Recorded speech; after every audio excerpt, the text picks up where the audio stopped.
अस्सलामुअलैकुम, good morning ऐं तव्हां सभिनी ॾिसंदड़नि खे नओं सुबुह मुबारक। इन उमेद सां तव्हांजो ॾींहुं सुठो गुज़रे ऐं बहितरीनु ॾींहुं तव्हांजे लाइ साबित थिए। उनसा अस्सलाम वालेकुम। अस्सलाम वालेकुम, गुड मॉर्निंग। उनसा शाह जी तरफ़ां भी सुबह बख़ैर। उम्मीद है तव्हां सभु ठीक ठाक हूंदा, ख़ैरियत सां हूंदा। अॼु आहे अरबा जो ॾींहुं ऐं 29 सेप्टेंबर ऐं अला करे तव्हांजो अॼु जो ॾींहुं बि ॾाढो ज़बरदस्त बहितरीनु ऐं पॉज़िटिव गुज़रे। कीअं आहियो तव्हां? ठीकु आहियो? मां बिल्कुलु ठीकु आहियां, रेड आहियां। ऐं पूरी दुनिया में अॼु international day of food waste ऐं लॉस जो ॾींहुं मल्हायो पियो वञे। तव्हांखे ख़बर आहे पूरी दुनिया में वॾो हिकिड़ो तबिको आहे, आबादी आहे जेका खाधो त शायदि खाईंदी हूंदी पर उन वटि प्रॉपर मतिलबु मेल न्यूट्रिशन जो शिकार रहे थी। घटि खाधो खाइनि था पंहिंजी ज़रूरत खां मुताबिक़। पर साॻे ई वक़्तु वेस्ट जा अमेरिका हुजे, यूरोप हुजे, केतिरा ई ॿिया मुल्क हुजनि, इवन असां पंहिंजी मिसाल छो न खणूं। असां खाधो जेतिरो असांजी ज़रूरत आहे उन खां वधीक घुराईंदा आहियूं, ऑडर कंदा आहियूं या ठाहींदा आहियूं, पर उनखे न त असां इस्तेमालु करे सघंदा आहियूं पूरी तरह, न ई वरी उनखे असां प्रिज़र्व करे सघंदा आहियूं, न ई वरी ॿिए कंहिंखे ॾींदा आहियूं। शादियूं वग़ैरह थियनि थियूं या असां जॾहिं रेस्टोरेंट में वञूं था त पोइ केतिरो वेस्ट पाण खाधो डिस्पोज करे छॾींदा आहियूं। बिल्कुलु, ऐं जेतिरो ज़रूरत थिए थी, जेतिरो असांखे खाइणो आहे उन खां वधीक जेको आहे, ऐं सर्विंग बि किथे किथे एतिरी वधीक ॾियनि था कि वेस्ट खाधो थी थो वञे, बजाए इहे कि ईअं हुजे कि रेस्टोरेंट में जेको खाधो बची पियो आहे कंहिं ग़रीबनि खे या कुझु आसपास जेके माण्हू हुजनि उन्हनि को अहिड़ो कैंप हणी छॾीनि ताकी उहो जेको खाधो आहे उहो वेस्ट न थिए ऐं उहो खाधो जेको आहे हुननि माण्हुनि ताईं पहुचे जेके ज़रूरतमंद आहिनि, जेके अफोर्ड नथा करे सघनि, या ऐं केतिरा सारा जेके अहिड़ा माण्हू आहिनि जेको हिकु वक़्त जो खाधो खाई सघनि था। त रेस्टोरेंट इंडस्ट्री जेका आहे न उहा इन सॼे मामले में सभ खां वधीक फूड लॉस करे थी। इन खां अलावा आम तौर ते बि असां घरनि में ॾिठो आहे त कुझु घर त अहिड़ा हूंदा आहिनि जो आख़िरी चांवर जो जेको कणो हुजनि था उहो बि अगरि पाण न खाई सघंदा त पखियुनि जे लाइ ज़रूरु रखी छॾींदा। त इहा इंसानियत हुजणु घुरिजे। खाधो अहिड़ी तरह मां बिल्कुलु ईअं कंदो आहियां, मुंहिंजी रूटीन में शामिलु आहे। मां हर रोज़ बर्ड्स लाइ उन गैलरी में जेको आहे मुंहिंजो हिकिड़ो पाणी जो बाटड़ो पियो आहे ऐं मुंहिंजा कुझु कांव जेके आहिनि उहे त रोज़ जा फ्रेंड्स ठहियल आहिनि ऐं रोज़ अची करे। मां बि इहे कंदी आहियां कि घर में सॼो ॾींहुं जेको बि मानी जो टुकुर थी वियो या चांवर थी विया या हॾियूं थी वियूं या ॿूटी थी वई, जेको बि बचियल हूंदो आहे उहो थोरो प्रिज़र्व करे ऐं उन खां पोइ जेको आहे ॾेई छॾींदी आहियां ताकी उहो जानवरनि जे पखियुनि जे कमु अची वञे, घटि वेस्ट न थिए ऐं घर में बरकत बि थींदी आहे हिन सां। ऐं किचन ऐं खाधे पीते जी जॾहिं ॻाल्हियूं हलनि थियूं त अदी नसीम असांखे यादि अची थी वञे। ऐं अदी नसीम, अस्सलाम वालेकुम, गुड मॉर्निंग। कीअं आहियो अदी नसीम? वालेकुम सलाम, गुड मॉर्निंग। तव्हां कीअं आहियो? बिल्कुलु ठीकु ठाक। अॼु जीअं हमीर बि चयो आहे कि इंटरनेशनल फूड वेस्ट डे आहे, त अवेयरनेस डे आहे, त उन जे बारे में तव्हां छा चवंदा कि केतिरो खाधो जेको तव्हां किचन में पचे थो, स्पेशली होटल्स में बि तव्हां कमु कयो आहे, त छा उनखे वेस्ट कनि था या कंहिंजे कमु अचे थो उहो खाधो? न, उहा होटल वारा त ऑलरेडी वेस्ट कंदा आहिनि, छो जो उन्हनि जो रीज़न आहे पंहिंजो। छो जो हू जॾहिं बूफो लॻंदो आहे हुन खां 3 कलाकनि खां बाद में हू नथा ॾेई सघनि, छो जो हू उन्हनि जो हिकिड़ो रूल आहे पंहिंजो, उहो वेस्ट थी वेंदो आहे।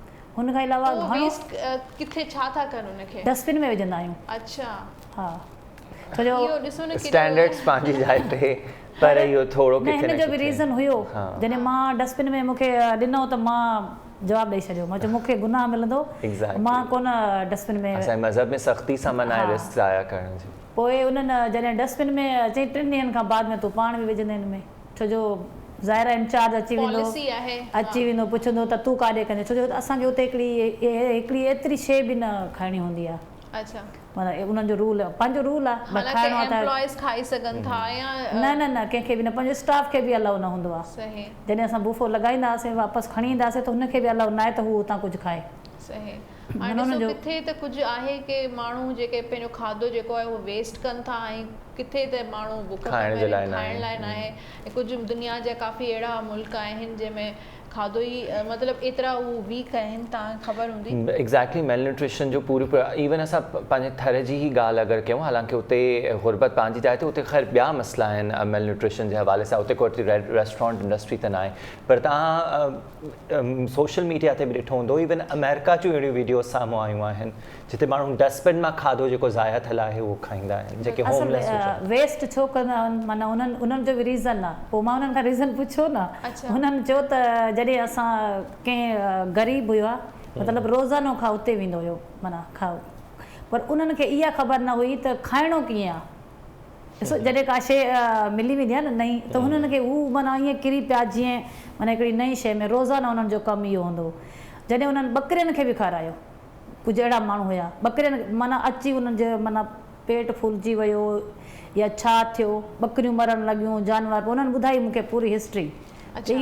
माना इन जो मसइलो इहो आहे, पोइ माण्हू मरनि पिया माना इन जे करे जो हू वधीक खाइनि पिया ॾिसी, हाणे फूड हिकिड़ो न हुजे त उन्हनि छा कयो की उन्हनि गवर्नमेंट उन ते कोई केस कयो, पूरो होटल बंदि थी वियो हो। पर आम तौर ते शादियुनि में बि अगरि असां ॾिसूं बसि मानी लॻंदी आहे ऐं सभु पंहिंजी सीटुनि तां उथी बीह रहंदा आहिनि, प्लेटूं भरणु शुरू कंदा आहिनि। एतिरो खाधो विझंदा आहिनि, एतिरो खाई न सघंदा आहिनि। डिसिप्लिन कोन्हे, डिसिप्लिन कोन्हे। हा वेस्ट न आहे, उहो अवेयरनेस जो मक़सदु ई इहो आहे न, असां पंहिंजे हिसाब सां ठाराईंदा आहियूं। माण्हू खे पंहिंजी डिसिप्लिन इहा हुजे, हिकिड़ी प्लेट खणी वञे, हुन हिकिड़ो चमचो खणी वञे, हुन मां थोरो कढे हुनखे टेस्ट करे, जेको तव्हांखे नथो वणे हुनखे उते रखे छॾे। हीअ छा कंदा आहिनि, वणे न वणे बसि प्लेट भरे पंहिंजे अॻियां रखे छॾींदा आहिनि। डपु हूंदो आहे न ख़तमु थियण जो।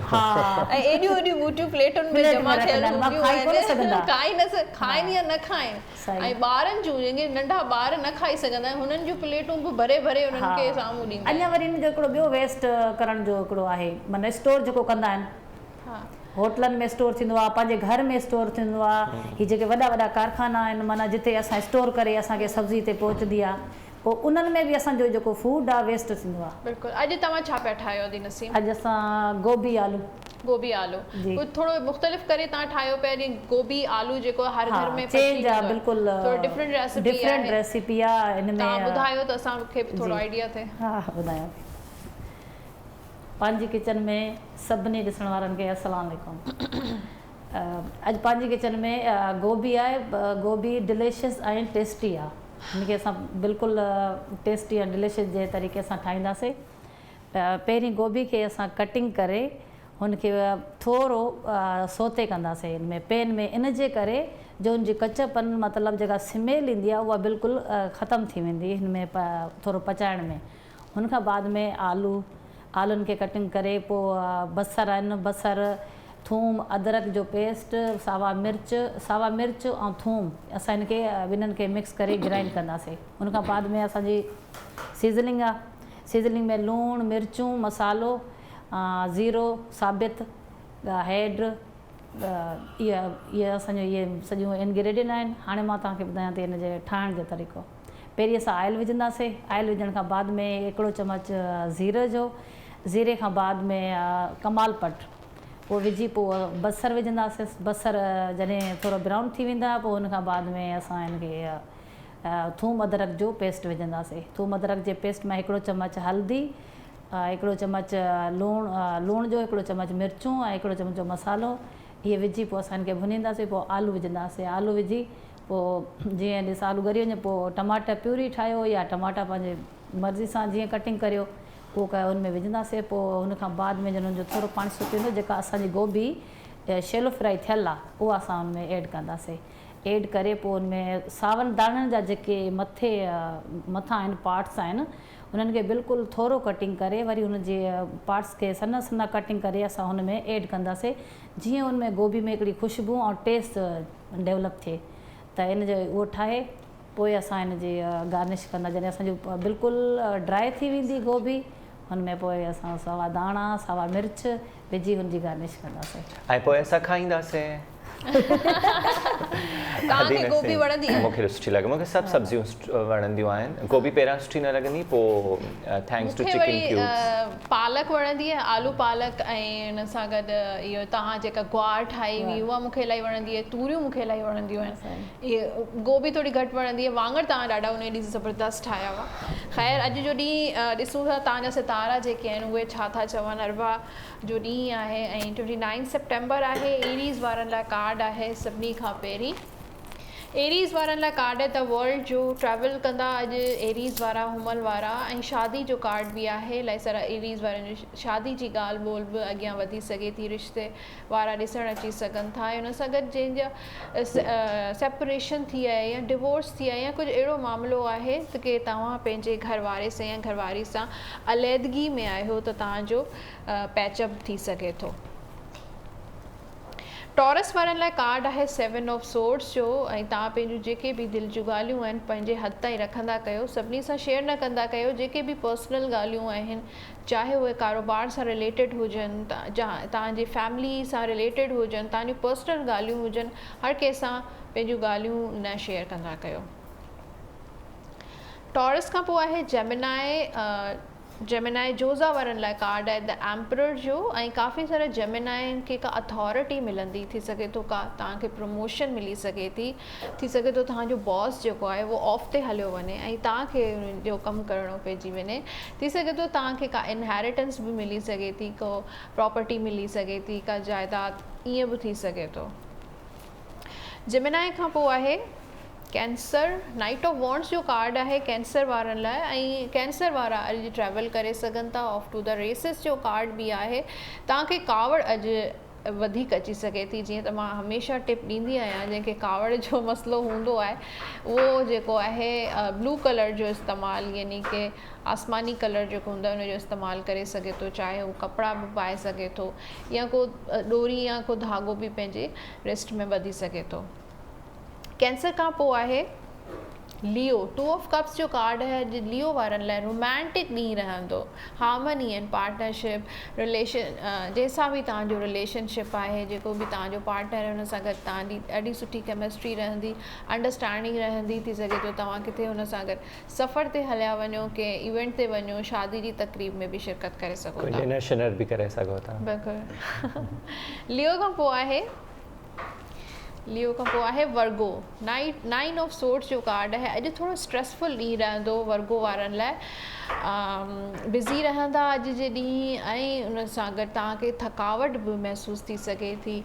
निंड में बि परेशानी अची सघे थी, यानी कि निंड में घटिताई अची सघे थी। उन सां गॾु कुझु डिप्रेशन बि थी सघे थो। कोई पुराणियूं ॻाल्हियूं अहिड़ियूं अची वञनि तव्हांजे ज़हन में जेके तव्हांखे नथियूं वणनि, या कुझु अहिड़ियूं मेमोरीज़, पास्ट जूं मेमोरीज़ आहिनि जेके तव्हां यादि नथा करणु चाहियो, उहे तव्हांजे दिमाग़ में अची सघनि थियूं। वर्गो खां पोइ आहे लिब्रा। द स्ट्रेंथ जो कार्ड आहे लिब्रा वारनि लाइ। अॼु जो ॾींहुं लिब्रा वारनि लाइ इलाही बिज़ी बि रहंदो, पर तव्हां थोरो स्टक रहंदियूं, तव्हांजूं कुझु शयूं डिले थी सघनि थियूं। तव्हांजो मीटिंग का डिले थी सघे थी, किथे तव्हांखे टाइम ते वञिणो आहे पर तॾहिं बि तव्हां किथे ट्रैफिक में फासी पिया आहियो, या कुझु बि निंड राति जो जेका आहे सुबुह जो अखि देरि सां खुली, कुझु बि ईअं थी सघे थो, पर बिज़ी ॾींहुं बि तव्हांजो रहंदो। ऐं हुन सां गॾु इहो कार्ड इहो बि चवे थो की तव्हांखे पंहिंजी विल पावर खे जेको आहे कंट्रोल करिणो आहे, वधाइणो आहे, ऐं विल पावर सां तव्हांजूं जेके बि परेशानियूं आहिनि उन्हनि खे कंट्रोल करिणो आहे। लिब्रा खां पोइ आहे स्कॉर्पियो। द लवर्स जो कार्ड आहे, ऐं रोमांटिक रहंदो स्कॉर्पियो वारनि लाइ। जो ॾींहुं मुख़्तलिफ़ रिश्ता अची सघनि था, शादी जी बि सिचुएशन ठही सघे थी काफ़ी स्कॉर्पियंस लाइ। हुन सां गॾु जेको आहे फैमिली सां गॾु तव्हांजो अॼु ॾींहुं ॾाढो सुठो रहंदो। ॿारनि सां गॾु या पेरेंट्स सां गॾु तव्हांजो ॾींहुं ज़बरदस्त गुज़रंदो। स्कॉर्पियो खां पोइ आहे सेजिटेरियस। 10 ऑफ कप्स हैप्पीनेस जो कार्ड हूंदो आहे। अॼु तव्हांखे का न का ज़बरदस्त ख़ुशी जी ख़बर मिलंदी, ख़ुशियूं मिलंदियूं, शादी बि थी सघे थी, कि पुराणो दोस्त तव्हां सां अचानक मुलाक़ात करे सघे थो। इहो सेजिटेरियस आहे न।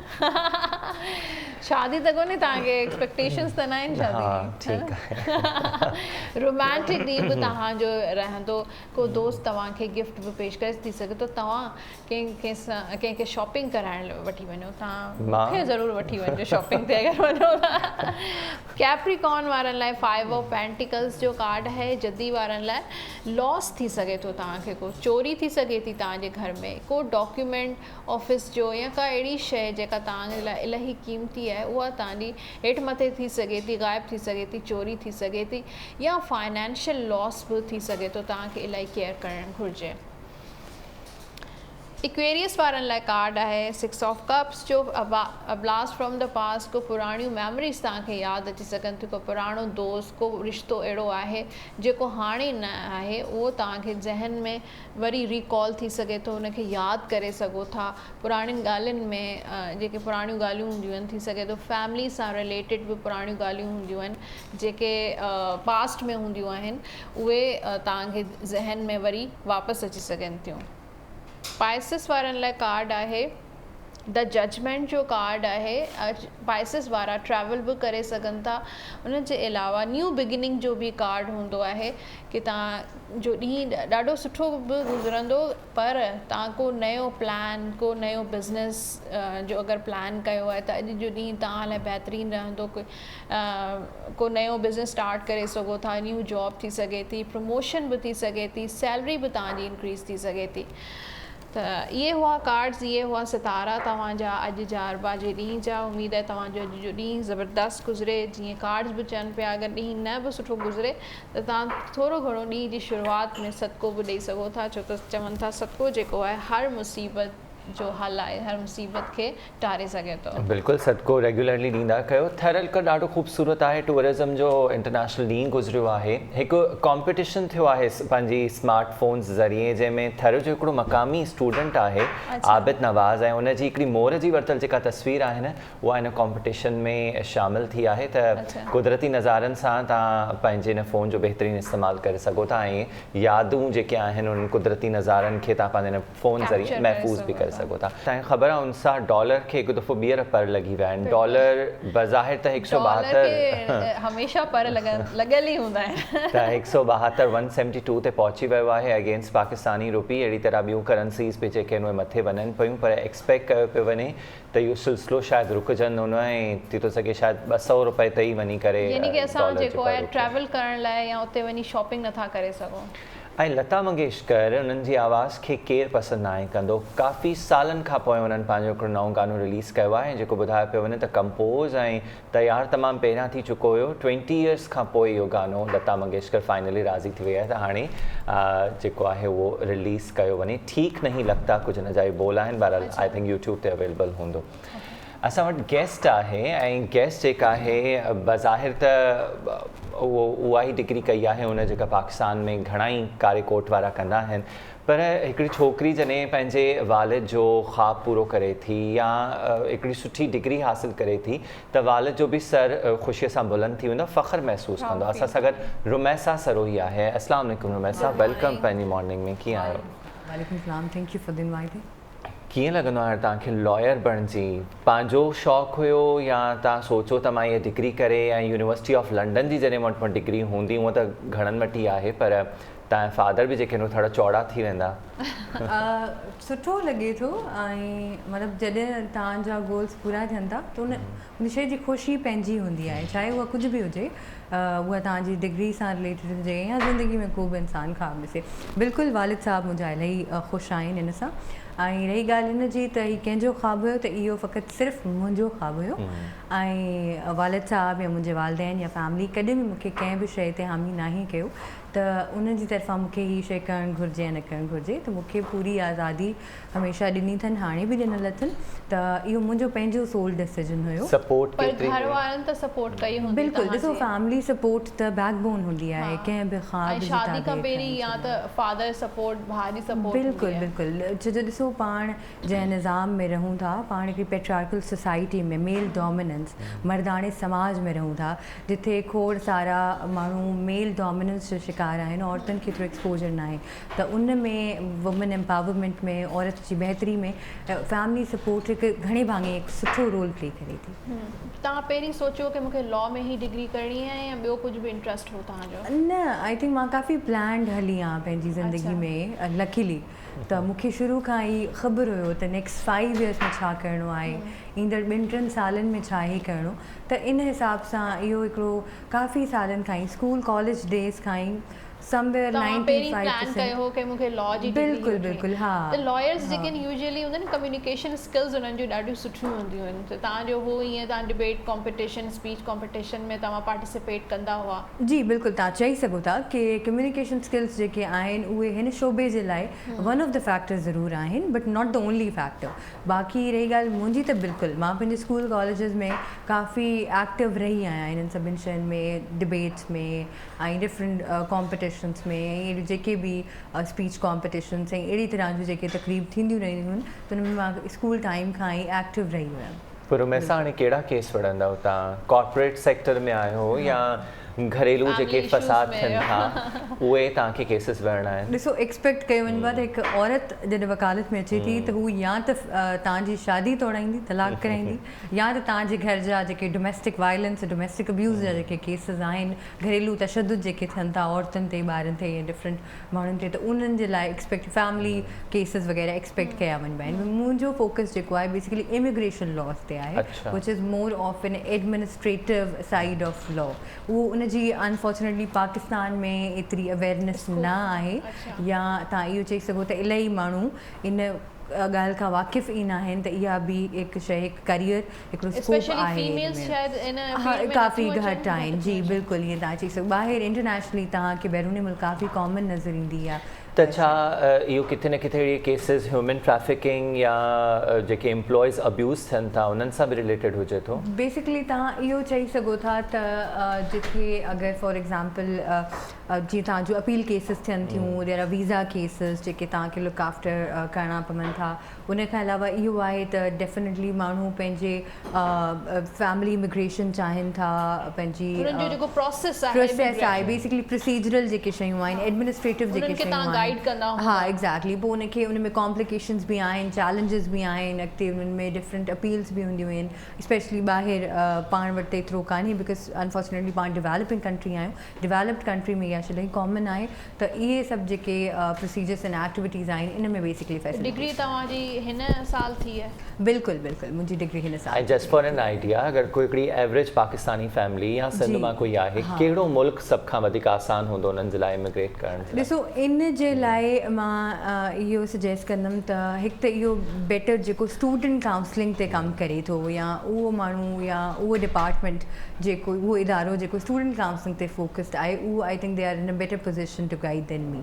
ऐं उन खां अलावा ॿी ॻाल्हि इहा आहे त इहो तव्हांजे पर्सनल प्रेफरेंसिस ते डिपेंड करे थो, तव्हांजे मॉनिटरी फाइनेंसिस बेसिकली फैक्टर ते डिपेंड करे थो, तव्हांजी फील्ड ऑफ स्टडी ते डिपेंड करे थो, तव्हांजे डेफिनेटली ओवरऑल प्रोफाइल जेको तव्हांजो आहे उन में तव्हांजा करिकुलर एक्स्ट्रा करिकुलर एक्टिविटीज़, इन्हनि सभिनि क्यूमुलेटिव फैक्टर्स जो हिकिड़ो कॉम्बिनेशन हूंदो आहे। इन्हनि जे बिहाफ ते तव्हांखे इहो बहितर तौर ते तव्हां डिसाइड करे सघंदो त तव्हांजे लाइ पर्सनली कहिड़ो कंट्री, कहिड़ो मुल्क बहितर रहंदो। ऐं फाइनेंसिस सां बि डिपेंड करे थो कि तव्हां बिज़नेस वीज़ा अप्लाई कयो था या जी जी जी हाँ one of the factor apply कयो था या स्कॉलरशिप अप्लाई कयो। बिल्कुलु बिल्कुलु ईअं ई आहे। स्टूडेंट्स लाइ उते केतिरो स्कोप आहे जी कंट्रीज़ में? ॾिसो, स्टूडेंट्स जे लाइ स्कोप जेको आहे न, बेसिकली स्कोप तव्हांखे ठाहिणो पवंदो आहे। पाण जंहिं दौर में रहूं था, पाण कॉम्पिटेटिव दौर में रहूं था, हिते कोई बि तव्हांखे रियलिस्टिकली तव्हांखे वॉलंटियरली का शइ खणी अची नथो रही सघे, स्पेशली जॾहिं पाण अपॉर्चुनिटीज़ मौक़ा जी ॻाल्हि कयूं त। इन जे करे बहितर आहे त तव्हां पंहिंजो स्कोप पाण ठाहींदा आहियो। समटाइम्स इलाही शयूं हूंदियूं आहिनि, इलाही अहिड़ा फील्ड आहिनि, डोमेन आहिनि जेके इलाही माण्हुनि खे सूट न आहिनि कंदा, बट उहे ई साॻियूं शयूं हिकु ॿिए माण्हू खे सूट कंदियूं आहिनि ऐं उहे इलाही बहितर परफॉर्म कंदा आहिनि उन सेम करियर में, उन सेम फील्ड में।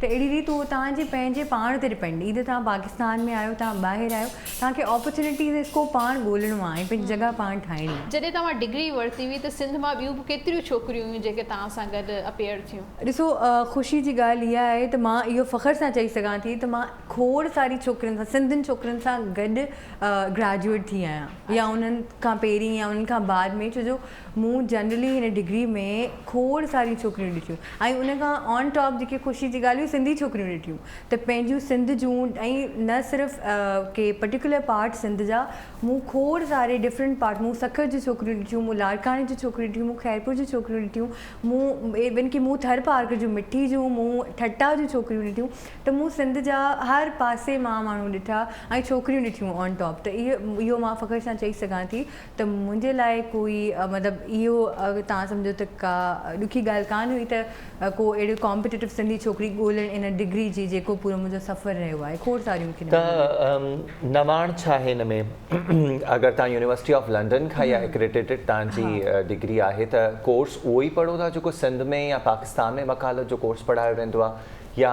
फ़र्क़ु आहे? ॾिसो बेसिकली थिए छा थो त जेको पंहिंजो तालीमी निज़ाम हींअर रहियो आहे उन में अनफॉर्चुनेटली खोड़ सारा फ्लॉज़ हींअर पाण खे नज़र अचनि था। हिकु त डेफिनेटली कंटेंट वाइज़ पाण वटि हिकिड़ो इंफीरियर सुपीरियर कॉन्सेप्ट अची वियो आहे स्टडीज़ में। गवर्नमेंट स्कूल्स गवर्नमेंट एजुकेशन ऐं प्राइवेट एजुकेशन जी हिकिड़ी डिबेट हले थी। उन खां पोइ हाणे छो जो इंटरनेशनल बोर्ड्स अची विया आहिनि त हाणे तव्हां सम्झो इंफीरियर एंड सुपीरियर जेको कॉम्प्लेक्स आहे या जेको भेदभाव आहे डिफरेंस आहे उहो वधीक वधी वियो आहे। त हिकु त इहो जेकी शइ आहे उहो हिकिड़ो मैटर ऑफ कंसर्न आहे जंहिंजे करे माण्हू इहो डिसाइड नथा करे सघनि त बाबा कहिड़ी तरफ़ असांखे वञणु घुरिजे। ॿियो सेकेंडली ॿी शइ इहा आहे त पंहिंजो जेको स्पेशली पंहिंजे पाकिस्तान में सिंध में पाण ॻाल्हि कयूं त पंहिंजा तालीमी निज़ाम हाणे सियासी मुदाख़लत जा शिकार थी विया आहिनि। त इन जे करे थिए छा थो त पंहिंजा एजुकेशनल इंस्टीट्यूशन्स जेके इदारूं बहितर तरीक़े सां परफॉर्म नथा करे सघनि ऐं उन जे करे उहे आउटकम्स नथा अचनि। ऐं ॿियो लास्टली इहो आहे त पाण पंहिंजी डिग्रीज़ ऐं पंहिंजे तालीम जो जेको बुनियादी जेको मक़सदु आहे उहो आहे शऊर पैदा करणु, तव्हांखे सम्झ ॾियणु, तव्हांखे ग्रूम करणु। उहो हाणे न ई रहियो। पाण खे सुठी एजुकेशन सुठी तालीम में सिर्फ़ु नौकिरीअ लाइ खपे त इहो पाण खे सम्झ में नथो अचे त पाण खे ज़िंदगी जे लाइ नौकिरी खपे थी, नौकिरी जे लाइ ज़िंदगी नाहे मिली। त इन जे करे थिए छा थियो त पंहिंजा जेके लोकल इंस्टीट्यूशन्स आहिनि इदारा आहिनि उहे सुठा आउटकम नथा क्रिएट करे सघनि, अपॉर्चुनिटीज़ नथा क्रिएट करे सघनि। तंहिं करे अनफॉर्चुनेटली जेकी पंहिंजी नई नस्ल आहे, जेकी नई पीढ़ी आहे, न्यू जेके ॿार आहिनि उहे इंटरनेशनल तौर ते वञनि। मगर उनजो मेजर ड्रॉबैक आहे त तव्हांजी अफोर्डेबिलिटी पावर अहिड़ी हुजे। हाणे हर को तव्हां वांगुरु असां वांगुरु हिकु प्रिविलेज क्लास मां नथो अचे त अनफॉर्चुनेटली उहे जेके आहिनि इलाही माण्हुनि जे लाइ पोइ हू अचीव बि करणु चाहिनि था, पढ़णु बि चाहिनि था, मगर हू उन शइ खे कंज़्यूम नथा करे सघनि because they can't afford it. त इहो आहे अगरि इहा ई साॻी शइ पाण पंहिंजे लोकल इंस्टीट्यूशन इदारनि में जेके मसइले मसाइल आहिनि इन्हनि खे ओवरकम कयूं त इहा ई आई बिलीव की उहे ई साॻी शइ जेके एजेंडाज़ आहिनि उहे पाण पंहिंजे लोकल रीजनल इंस्टीट्यूशन्स मां बि फुलफिल करे सघूं। पर जेको हिकिड़ो पाकिस्तान में जेके लॉ कॉलेजिस आहिनि जेको वकील उते सभु कुझु पढ़े थो उहो ई अव्हांखे सभु कुझु पढ़ायो वेंदो आहे। पाकिस्तानी कानून सां गॾु छा इंटरनेशनल लॉस बि पढ़ाया था वञनि? ॾिसो मेजरली त न, मेजरली तव्हांखे पाकिस्तानी लॉस न आहिनि पढ़ाया वञिबा, मगर indirectly yes in somewhere somehow. तव्हांजी डिग्री में जी उनजो रीज़न इहो आहे because the university of London is actually UK based institution.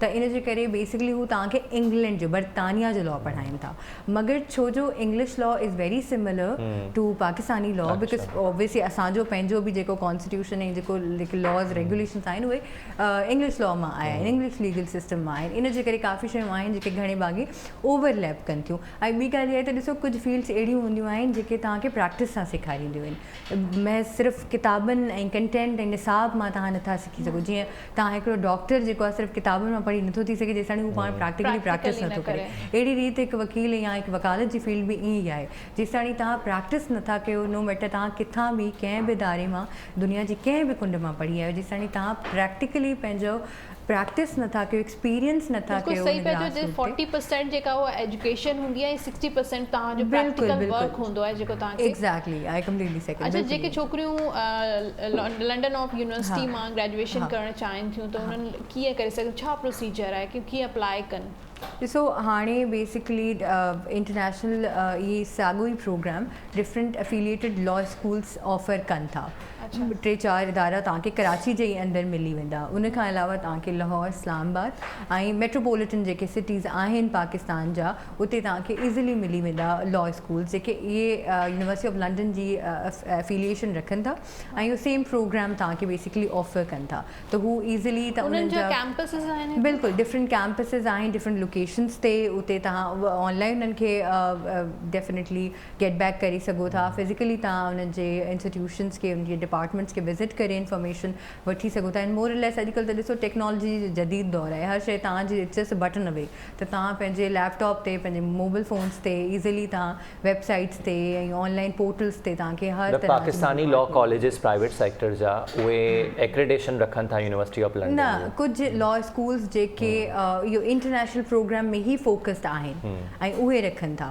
बाक़ी जेके तव्हांजा लोकल पाकिस्तानी लॉ कॉलेजिस या स्कूल्स आहिनि उहे त डेफिनेटली तव्हांखे पंहिंजो नॉर्मल जेको 5 years जो LLB आहे पाकिस्तान जो ऑफिशियली उहो तव्हांखे कराइनि त तव्हांजो जेको ग्रेजुएशन कई उहो केतिरे इयर्स जो बेसिकली ही जेको इंटरनेशनल प्रोग्राम आहे उहो 3 years ग्रेजुएशन तव्हां मतलब आफ्टर न, ए न, लेवल्स आफ्टर ए लेवल्स बिल्कुलु हाँ बिल्कुलु। अच्छा ए लेवल्स ऐं ओ लेवल्स हुजणु ज़रूरी आहे अगरि तव्हां university not of really London luckily no, ज़रूरी न आहे त तव्हां कैम्ब्रिज बोर्ड मां पढ़ियो। इन my case the situation was in सच अ वे कि मुंहिंजो बैकग्राउंड कैम्ब्रिज जो हुयो, मगर अगरि तव्हां हिकिड़ो नॉर्मल मैट्रिक ऐं इंटर जो बैकग्राउंड रखो था जेको पाकिस्तान में मेजॉरिटी माण्हुनि जो हूंदो आहे, त तव्हां पोइ बि क्वालिफाई करे सघो तव्हां जेको आहे बिल्कुलु हाँ थोड़ी requirements there are little more additional requirements that you have to fulfil, जीअं तव्हांखे आइल्स वग़ैरह करणो पवंदो आहे ऐं तव्हांजो प्रोफाइल थोरो स्ट्रॉन्ग हुजे, you need to have good grades on top, त इहे जेके मोर और लेस बेसिक शयूं आहिनि इहे तव्हांखे फुलफिल करणियूं, अदरवाइज़ सालनि जी ग्रेजुएशन डिग्री आहे। बेसिकली यूके में तव्हांखे ग्रेजुएशन जेकी आहे अंडर ग्रेड जेको आहे इज़ जनरली ऑफ 3 years,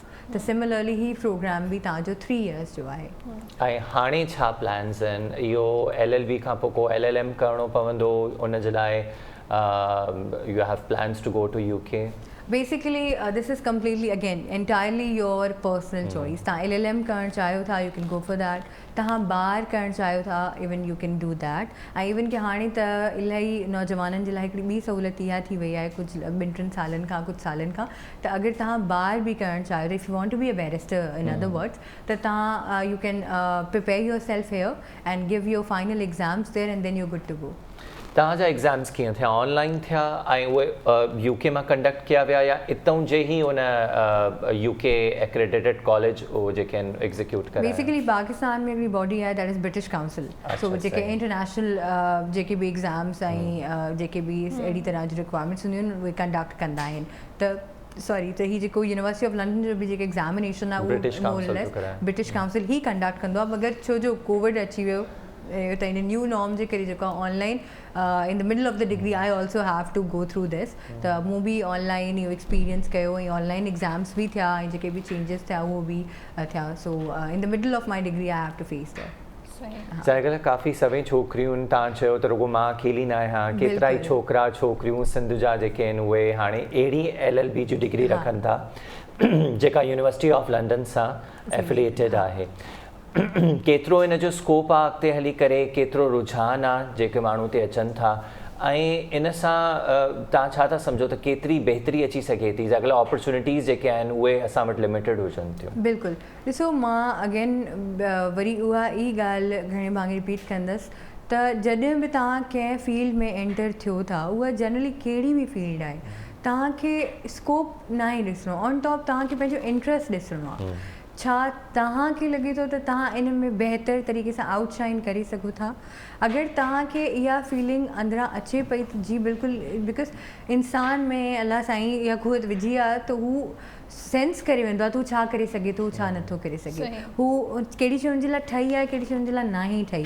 त अगरि तव्हांखे लॻे थो त हीअ फील्ड या हीअ कमु तव्हां करे सघो था या तव्हांजो हिकिड़ो इंट्रस्ट आहे हिन में, त तव्हांखे वञणु घुरिजे। मां इन ॻाल्हि ते यकीन न आहियां रखंदी त छो जो तव्हांजो लेटर ऑन पे स्केल केतिरो हूंदो, तव्हांजी करियर प्रमोशन्स केतिरा हूंदा, तव्हां किथे ईंदड़ 5 साल में किथे स्टैंड कंदा या माण्हू इन फील्ड में केतिरो कमाइनि था, अॻिते वधनि था, इहे सभु मटीरियलिस्टिक फैक्टर्स आहिनि जेके समवेयर इंपॉर्टेंट आहिनि मगर उहे काफ़ी सेकेंडरी आहिनि। प्राइमरी फैक्टर्स इहे न आहिनि। प्राइमरी फैक्टर्स तव्हांजा थोरा ख़ुशहाल हुजनि। तव्हांखे इहो ॾिसणो आहे त तव्हां हुन में केतिरा ख़ुशि आहियो, तव्हां केतिरो इंजॉय पंहिंजो विल पावर ऐं पंहिंजो स्पिरिट जेको आहे उहो स्ट्रॉन्ग। एक्ज़ैक्टली। लास्ट बस मुंहिंजो क्वेश्चन आहे कि फाइनेंशियली केतिरो जेको इन प्रॉस्पेक्ट्स आहिनि। ॾिसो जीअं मूं थोरी देरि पहिरीं चयो त फाइनेंशियली बिल्कुलु हिकिड़ो नॉर्मल माण्हुनि जे लाइ अफोर्ड करणु ॾुखियो थी सघे थो कंहिं हद ताईं, छो जो इंटरनेशनल प्रोग्राम्स थोरा एक्सपेंसिव थियनि था because somewhere somehow you are paying in pounds और डॉलर्स जेके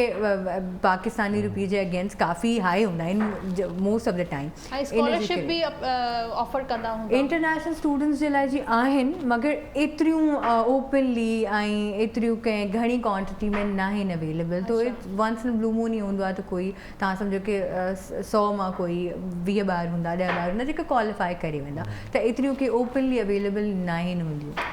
ठीकु आहे रोमेसा, तमामु सुठो लॻो तव्हां सां ॻाल्हाए करे ऐं सॾींदा रहंदासीं ऐं डिफरेंट टॉपिक्स ते तव्हां सां ॻाल्हाईंदा रहंदासीं ताकी वधि में वधि माण्हुनि खे स्पेशली फीमेल्स खे अवेयरनेस अचे। थैंक यू सो मच तव्हांजे अचण जो। अगर तव्हां LLB करणु चाहियो था, यूनिवर्सिटी ऑफ लंडन सां एफिलेटेड डिग्री हासिल करणु चाहियो था एज़ एन एक्सटर्नल हिते पाकिस्तान में पढ़ी करे, त मूंखे उमेदु आहे त रोमेसा जी ॻाल्हियुनि मां तव्हांखे ख़ासि करे छोकिरियुनि खे काफ़ी इन हवाले सां गाइडलाइंस बि मिली हूंदियूं ऐं तव्हांजी मदद भी थी वही हूंदी।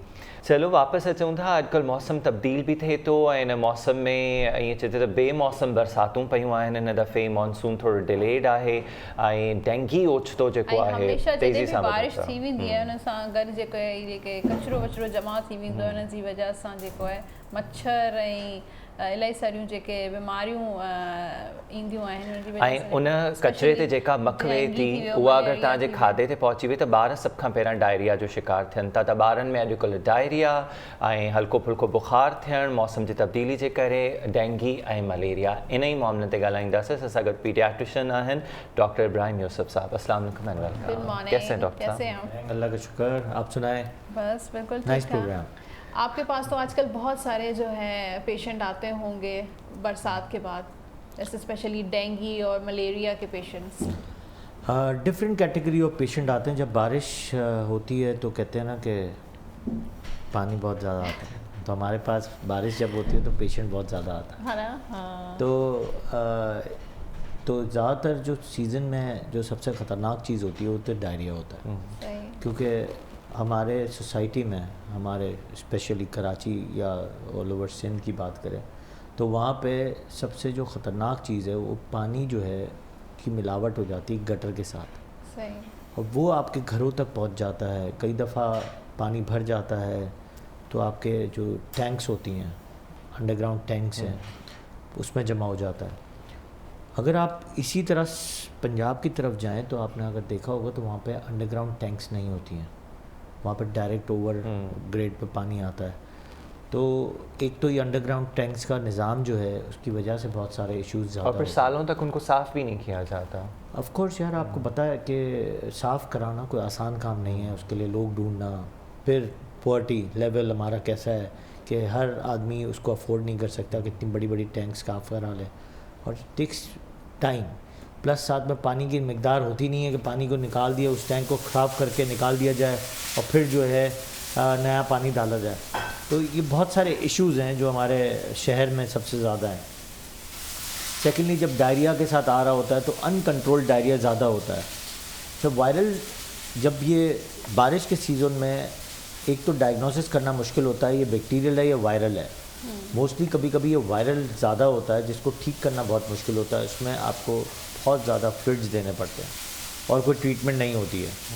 तो आप जब फ्लूइड्स पे जा रहे होते हैं तो पेशेंट वैसे ही इरिटेट होता है कि बच्चों को IV पास करना, IV कैनुलास लगाना, के बाद बच्चों को इमरजेंसी में रखना, इमरजेंसी में नहीं हो तो एडमिट करना, ऐसे बहुत सारे इश्यूज़ हैं।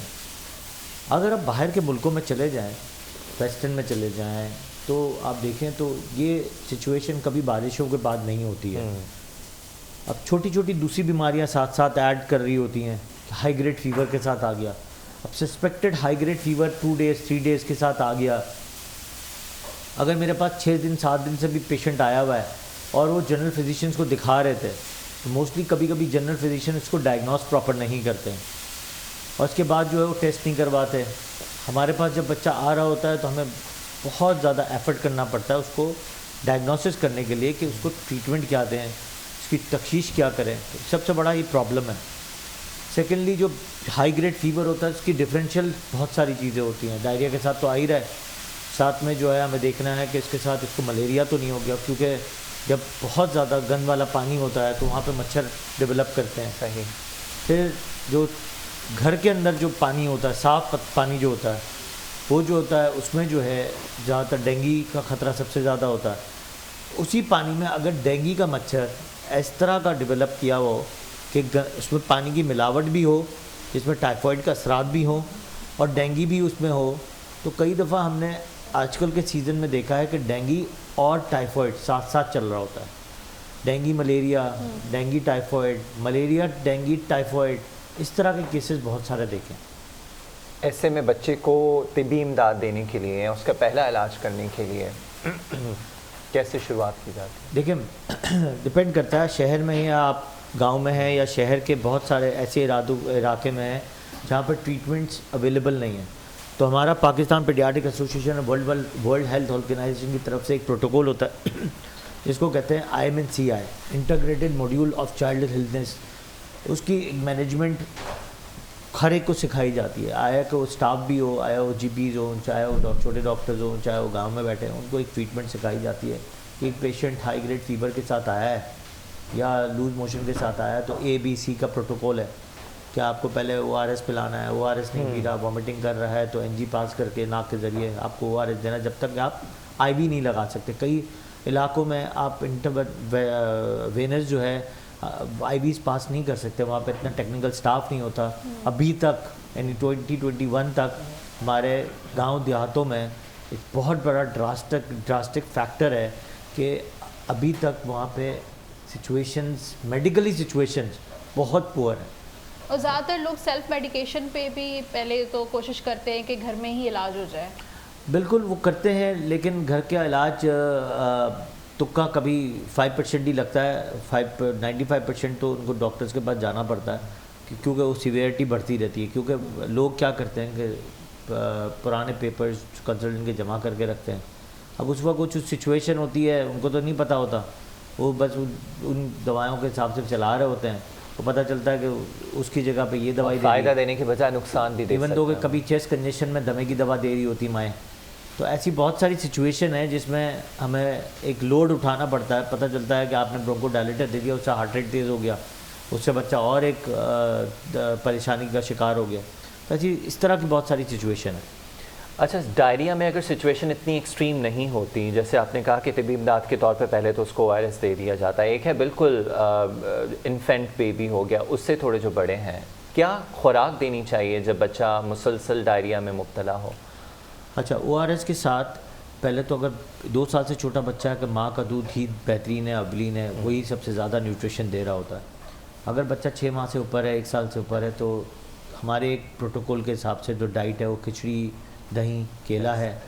दूसरी कई दफ़ा एक शिकायत मिलती है कि हमारा बच्चा जो है केला नहीं खाता या हमारा बच्चा दही नहीं खाता, ये बहुत बड़ी मसला है। तो ऑल्टरनेटिव डाइट एक बनाई गई जिसको कहते हैं ब्रेड डाइट। अच्छा। BRAT ब्रेड डाइट, उसको कहते हैं बनाना, राइस, एप्पल सॉस और टोस्ट। उसमें योगर्ट वाली या खिचड़ी वाली चीज़ नहीं है। बनानाज ऑफ कोर्स है क्योंकि बनानाज में पोटाशियम होता है, तो वॉमिटिंग में पोटाशियम बहुत काम कर रहा होता है कि जितनी वॉमिटिंग करेगा बच्चा इतना पोटाशियम लूज़ करेगा। इससे ज़्यादा बच्चा जो है पैरालाइटिक अटैक में जाता है, सुस्त पड़ता है, गिर जाता है, साइनोसिस होती है, इस तरह की सिचुएशन बनती है। आपने बताया बनाना, राइस और एप्पल सॉस और toast bread diet, BRAT bread diet. हाँ, ये अब नई डाइट है जिसको हम ऐड ऑन कर देते हैं कि यार अगर KYB डाइट पे नहीं जा रहा तो ब्रेड डाइट पे चले जाओ। और कितने टाइम के बाद एंटीबायोटिक्स स्टार्ट कर देनी चाहिए? बहुत अच्छा सवाल है, वेरी गुड। एंटीबायोटिक्स कितने दिन बाद नहीं, लोग तो खुद ब खुद ही खरीद लेते हैं, पहले दिन ही यही बुखार हुआ खुद ब खुद खरीद लिया। हाँ। प्रोटोकॉल ये होना चाहिए जो दुनिया का प्रोटोकॉल है, जो हम सीखते हैं, हमारी किताबें सिखाती हैं, क्योंकि हमारे मैंने भी सुना है कि 3 दिन के बाद जब 3 दिन के बाद plus you should have a blood test या स्टूल टेस्ट या यूरिन टेस्ट, जिससे आपको तशखीस हो कि बच्चे के अंदर है क्या। फ़र्ज़ करें कि लास्ट फ्यू इयर्स बैक या दोबारा जो है टाइफॉइड, XDR टाइफॉइड का नाम ऑफकोर्स हर आदमी सुनता है कि टाइफॉइड बहुत ही ख़तरनाक मर्ज होता है, इंसान को मार देता है। तो टाइफॉइड XDR टाइफॉइड नया टाइफॉइड है जो आम टाइफॉइड से डिफरेंट है। अच्छा। उसमें आपकी जो first line of management of drugs थी वो रेजिस्ट हो गई, जो थर्ड लाइन ऑफ ड्रग हैं वो अब सेंसिटिव है, और उसके बारे में बताता हूँ वो भी सेंसिटिविटी कब ख़त्म हो जाएगी। तो फर्स्ट लाइन ऑफ ड्रग की ट्रीटमेंट ऑफ जो लाइन था वो क्यों ख़त्म हुई, क्यों सेंसिटिविटी ख़त्म हो गया, रेजिस्टेंट हो गए? क्योंकि एक पुराने वक्तों में 15 साल में ये जो डिकेड्स गुजरे हैं उसमें हमारे जो लोगों ने या तो सिफेक्जिम एक ड्रग आती थी, या पहले एक ज़माने में एथ्रोमाइसिन आती थी, या एक ज़माने पहले सेप्ट्रान आती थी। इन ड्रग्स की इन्होंने रेजिस्टेंट करते करते करते करते अब वो 4th जनरेशन तक पहुंचा दी। 4th के बाद हमारे पास कोई 5th जनरेशन नहीं है ड्रग्स, तो 4th generation is the last drug. अब क्या होता है कि आपने एक बच्चे को, या माँ जो है, जो माँ है जिसे पैदा किया वही सिफेक्जिम से रेजिस्टेंट है। बच्चे अभी बचपन से पैदा हुआ, 6 महीना हुआ, इसको सिफेक्जिम लिख के डॉक्टर्स ने या ख़ुद से अब लोग पेशेंट्स को पता चल जाता है तो उठा लेते हैं जाके, यार ये दवाई दे दो। अब वो पिलाना शुरू कर देते हैं, हर 15 दिन बाद, 20 दिन बाद, 1 महीने बाद खुद ब खुद ही शुरू कर देते हैं। और फिर दूसरा निज़ाम वैक्सीन्स, कई दफ़ा बहुत सारे लोग डॉक्टर साहब वैक्सीन पर हम आते हैं, कॉलर है हमारे पास, पहले उनको शामिल कर लेते हैं। अस्सलाम वालेकुम। वालेकुम सलाम, मैं कोयटा से अहमद बात कर रहा हूँ। जी फरमाइए। सर मेरी उम्र 25 साल है सर, पिछले 2021 मार्च में मेरा ऑपरेशन हुआ था हर्निया का सर। अच्छा, आज हमारे पास वैसे पीडियाट्रिशियन है, लेकिन अगर आप सवाल पूछना चाहते हैं तो पूछ लें। जी सर, अभी मेरा पेट में इन्फेक्शन हुआ है सर, तकरीबन अभी जी हाँ। किस में इन्फेक्शन हुआ है आपके? अभी सर ये पेट में मेरा इन्फेक्शन हुआ है, मेरा पेट में थोड़ा infection। खराब भी हुआ है, और मेरे 4 छोटे बच्चे हैं सर। फिर कोई मीडिया वाला, कोई हजरत मेरे साथ काम भी नहीं कर रहा है, मैं गरीब आदमी हूँ। अभी सरकारी अस्पताल में चक्कर लगा करते अभी मेरा जख्म खराब हो रहा है। ठीक है, बहुत शुक्रिया आपका कॉल करने के लिए। हमारे पास लेकिन हैं बच्चों के स्पेशलिस्ट डॉक्टर साहब। हर्निया के बाद सवाल इनका बिल्कुल मुझे भी इन्फेक्शन समझ- हुआ पेट में, और वो कह रहे हैं कि अब उनका वो सारा मामला बिगड़ गया है। हर्निया का ऑपरेट हुआ था और उसके बाद पेट में इनका इन्फेक्शन हो गया। कई दफ़ा डिपेंड करता है, 2-3 चीज़ें होती हैं सर्जरीज़ की। एज अ हॉस्पिटल ओनर मैं आपको एक बात बता देता हूँ। पहले तो हर्निया हुआ से पहले आपको अंदर इन्फेक्शन था या नहीं था, आपकी बॉडी ने उस प्रोसीजर को एक्सेप्ट किया कि नहीं किया। क्योंकि जो इंग्वाइनल हर्निया होता है उसमें एक मैश लगाया जाता है, जो सर्जिकल मैश होता है, जो आपके हर्निया को कवर करता है।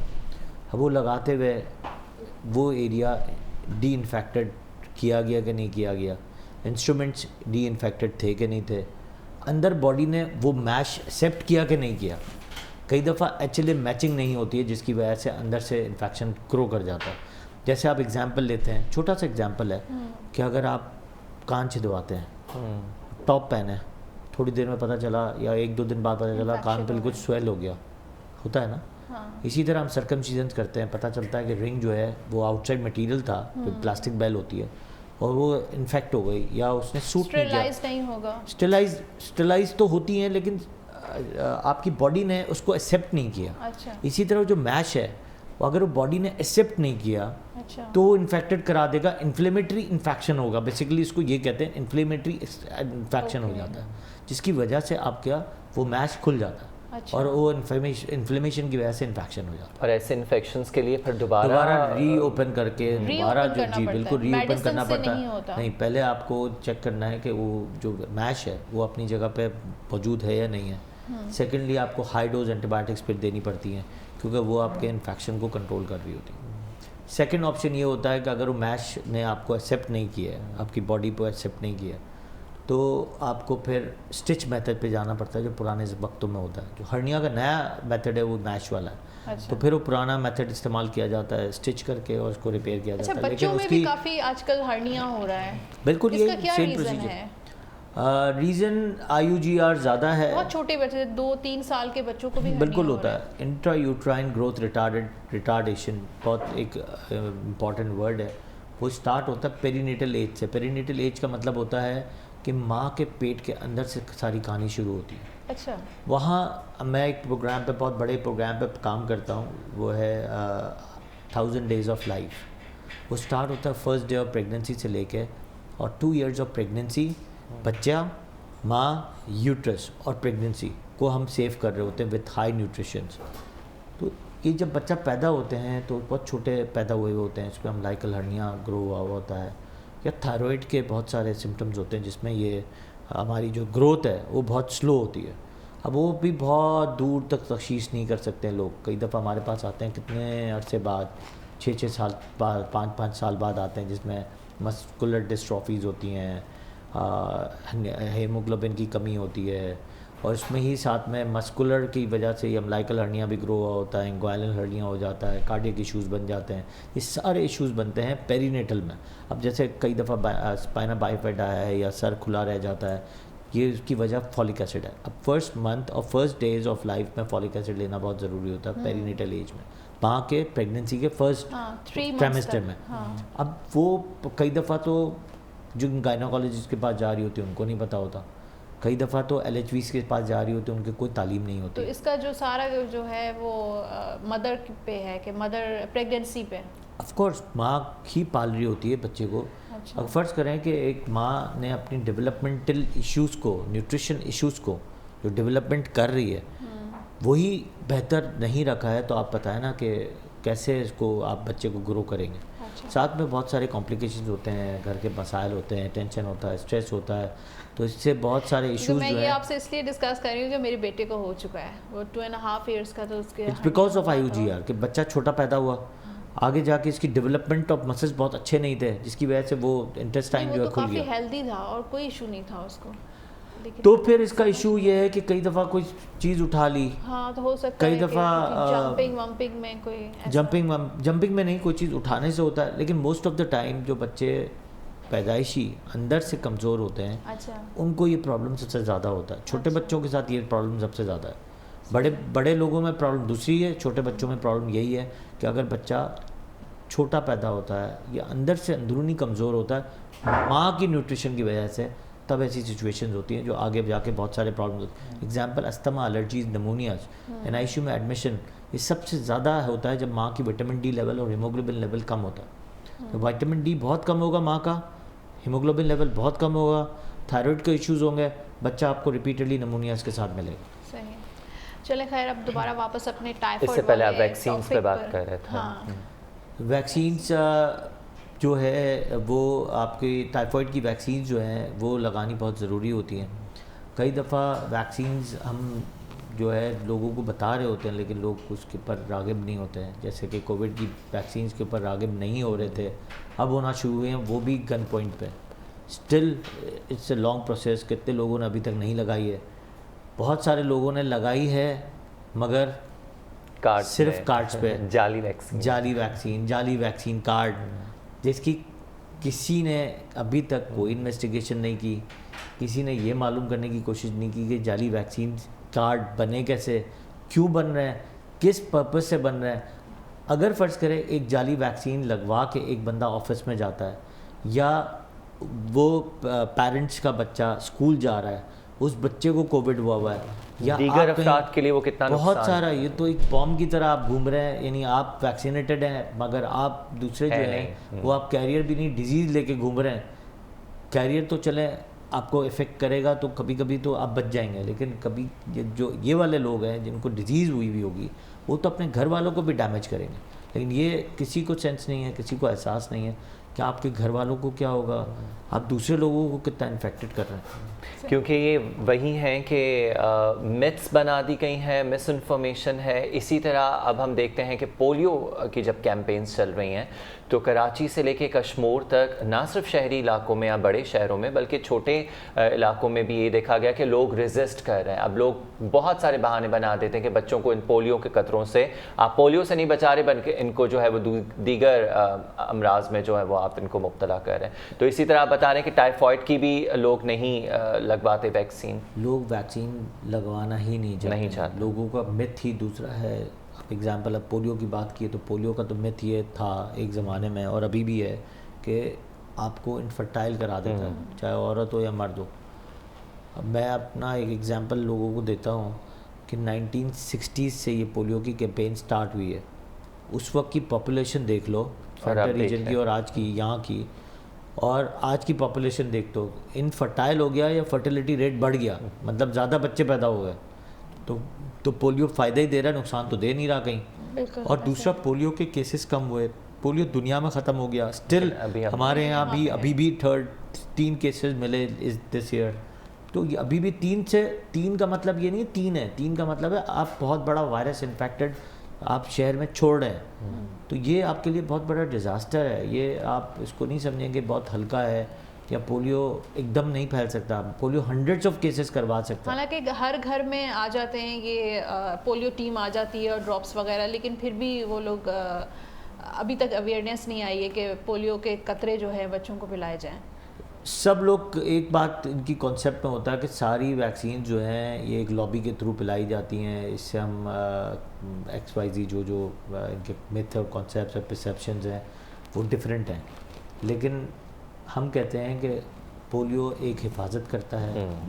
जैसे आप खाना खाते हैं तो न्यूट्रिशन लेते हैं तो आपकी हिफाजत हो रही होती है, ऐसे ही आप एक एंटीबॉडीज़ अपने अंदर बना रहे होते हैं जिसके थ्रू आप एंटीजन को बना लेते हैं, और इसमें जो है आप उस बीमारियों से बच रहे होते हैं।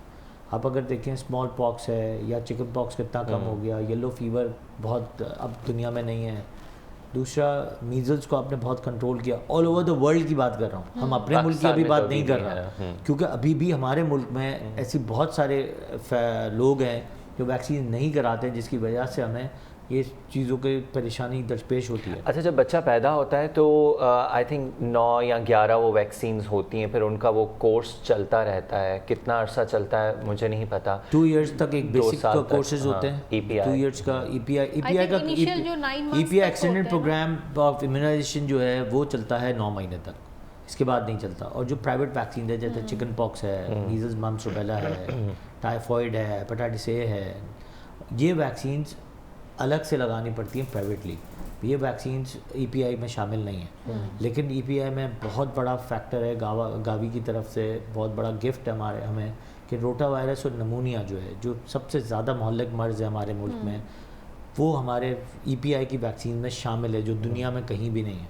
तो ये बहुत बड़ा एक पाकिस्तान पीडियाट्रिक एसोसिएशन ने एफर्ट लिया था, जिसका हम भी मेंबर्स हैं और हम लोग भी उसके लिए बहुत काम कर रहे होते हैं, एफर्ट कर रहे होते हैं। और ख़ुद मैं पाकिस्तान पीडियाट्रिक एसोसिएशन की तरफ से 2 प्रोग्राम्स ऑल ओवर सिंध का मास्टर ट्रेनर हूँ। तो उसमें आपको बहुत बड़ा फैक्टर मिलता है कि इससे ये बड़ी अचीवमेंट है कि आपको नमूनिया और रोटा वायरस जो डायरिया की वैक्सीन है वो आपको फ्री ऑफ कॉस्ट जो है लगाई जा रही होती है। तो हम रिक्वेस्ट करते हैं लोगों से कि जाके प्लीज़ ये वैक्सीन्स लगवाएं, और लगवा के जो है आप अपने बच्चों को इन मोहल्लक बीमारियों से बचाएं। अच्छा, बच्चा जब पैदा होता है तो कब लगवानी होती है पहली वैक्सीन? आप कह रहे हैं कि 2 साल तक ये वैक्सीन्स लगती रहती हैं। फर्स्ट तो बर्थ पे लगती है। बर्थ का मतलब ये होता है कि पैदा होके फ़ौरन भी लग सकती है और 3 महीने के अंदर भी लग सकती है, और 6 महीने के अंदर भी लग सकती है। उसका वो ट्यूबरकुलोसिस की वैक्सीन होती है। सेकेंड वैक्सीन स्टार्ट होती है 1.5 महीना, 2.5 महीना, 3.5 महीने, जो बहुत इंपॉर्टेंट वैक्सीन है। इसमें 7-8 वैक्सीन एक साथ होती हैं। Diphtheria, pertussis, tetanus, haemophilus influenza, hepatitis B, intermuscular polio, oral polio, pneumonia और रोटा वायरस, तकरीबन 9 वैक्सीन एक साथ लगाई जाती हैं। इसके बाद जो दूसरी वैक्सीन होती हैं वो मेनिंजाइटिस होती है, जो आजकल 9 महीने के बच्चे को लगाई जाती है। दूसरी भी लगाई जाती है टाइफॉइड की वैक्सीन, वो भी 9 महीने में बच्चों को लगाना शुरू कर दी है, क्योंकि आगे वो मर्ज़ ना हो उससे बचाने के लिए। तो ये वैक्सीन्स ही हैं जो इनिशियल है। फिर इसके बाद 12-13 महीने में हेपेटाइटिस ए की वैक्सीन है, चिकन पॉक्स की वैक्सीन है, MMR की वैक्सीन, मीज़ल्स, मम्स और रूबेला। तो पहले तो हम मीज़ल्स की वैक्सीन हम 9 महीने पे लगा देते हैं, फिर 15 मंथ्स और 4 इयर्स में मीज़ल्स, मम्स और रूबेला की वैक्सीन लगाते हैं। एक बच्चे को जब मीज़ल्स हो जाता है, सिंधी में उसको उरड़ी बोलते हैं, उस बीमारी में भी जब एक बच्चे को होती है, वहाँ पर आप कोई मेडिकल टीम के पास नहीं जाते हैं, हॉस्पिटल नहीं जाते, उसके हमारे कोई ट्रेडिशनल टोटके वोटके भी होते हैं, लेकिन क्या ज़रूरी है उस बच्चे को फौरी तौर पे आइसोलेट किया जाए दूसरे बच्चों से? आइसोलेट तो आप कर ही नहीं सकते, क्योंकि आपको एक बहुत वायरल की एक मैनेजमेंट बताऊं कि 2 डेज़ बिफोर और 5 days after of the rash जो है इन्फेक्टिविटी पीरियड होता है। 2 डेज़ बिफोर मीज़ल्स निकले, उससे 2 दिन पहले, और मीज़ल्स के 3 दिन बाद तक इन्फेक्टिविटी पीरियड रहता है। मतलब आपके निकलने से पहले तो आपने पूरे घर को इन्फेक्टेड कर दिए। तो अलग रखेंगे ना रखें फ़र्क नहीं पड़ता, मीज़ल्स की वैक्सीन लगाना बहुत ज़रूरी है, वो इम्पॉर्टेंट है। मीजल्स की वैक्सीन के वैक्सीन बाद भी तो मीजल्स होते हैं। ऑफ कोर्स होते हैं, और मीजल्स के बाद भी मीजल्स होते हैं, क्योंकि हमारा मुल्क एक वाहिद मुल्क है जहाँ पे मीजल्स के बाद भी मीजल्स होते हैं, जो मैंने देखे हैं। वो इसलिए होते हैं कि हमारी एंटीबॉडीज ही डेवलप नहीं होती, क्योंकि हम उन इलाकों में रहते हैं वहाँ पे मीजल्स का लोड ज़्यादा होता है। अच्छा। अब मीजल्स जब हो रहा होता है तो आपको स्टार्ट में आपको बता दूँ क्या क्या होता है। पहले तो आपके हाई ग्रेड फीवर होता है 104, जी। साथ में जो है मीजल्स के साथ आपको 3 सी होते हैं, कंजक्टिवाइटिस, आंखों में इन्फेक्शन होता है, बहुत ज़्यादा नज़ला होना, बहुत ज़्यादा कफ होना। इसके साथ ही इसकी कॉम्प्लिकेशन स्टार्ट होती है, दैट इज़ फर्स्ट इज़ नमूनिया और सेकंड इज़ डायरिया। इसके साथ बच्चा की जो है सिचुएशन ख़राब होती है और इंटेंसिव केयर में जाता है उस वजूहात की वजह से, मीजल्स की वजह से नहीं। कॉम्प्लिकेशन और मीजल्स जो है वो ख़तरनाक होते हैं। तो पहले ही मीजल्स की वैक्सीन सही तरह करवा लें। अगर पूरा इलाका कराएगा तो मीजल्स नहीं होंगे।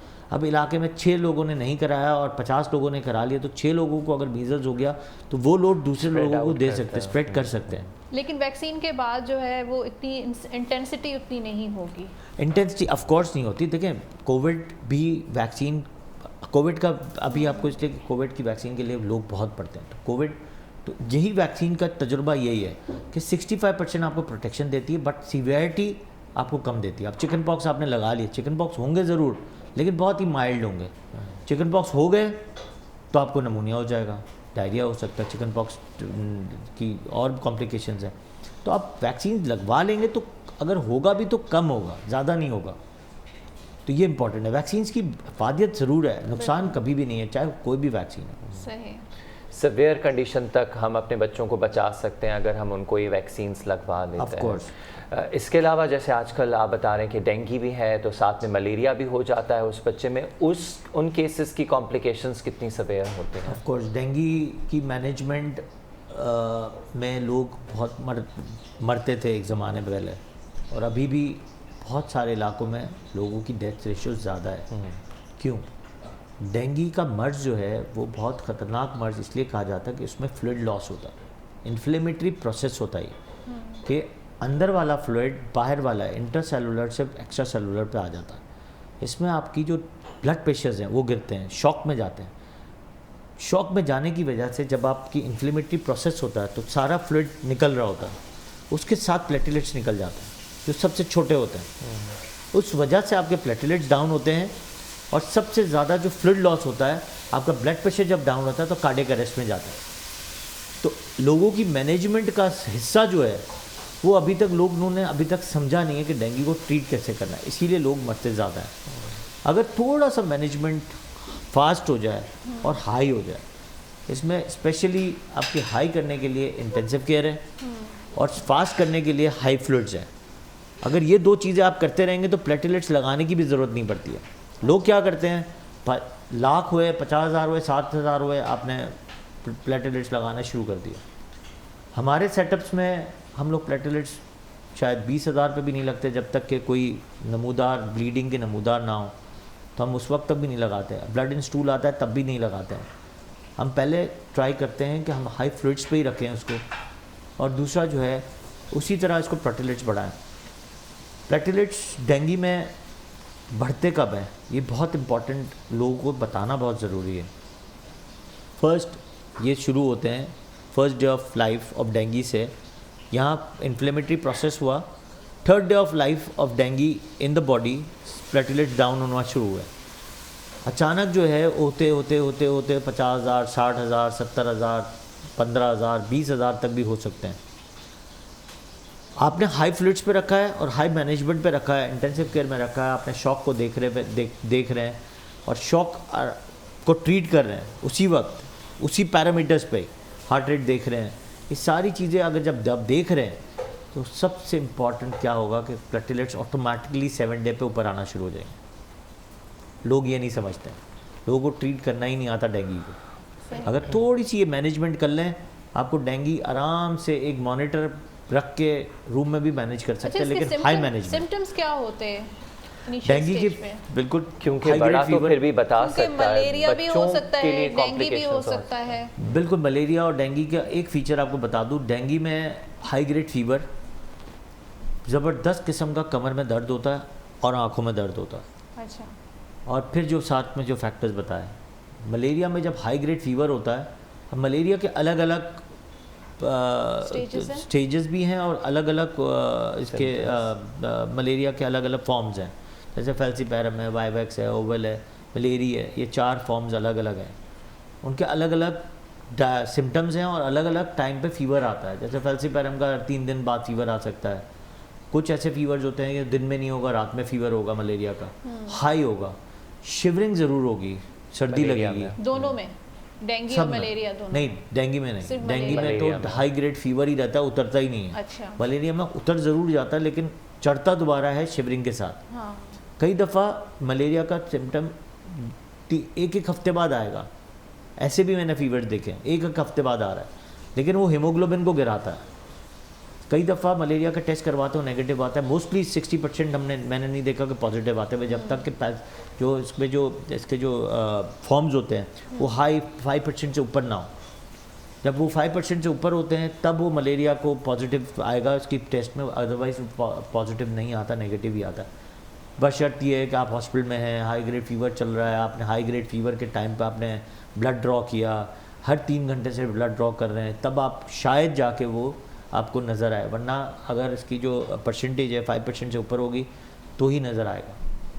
सेकेंडली, मलेरिया की अलग अलग मैनेजमेंट एंड ट्रीटमेंट है, अलग अलग सिम्टम्स, अलग अलग फॉर्म्स की अलग अलग ट्रीटमेंट है। डेंगू की एक ही मैनेजमेंट है, इसमें कोई एंटीबायोटिक्स नहीं है, लोग एंटीबायोटिक्स भी दे रहे होते हैं।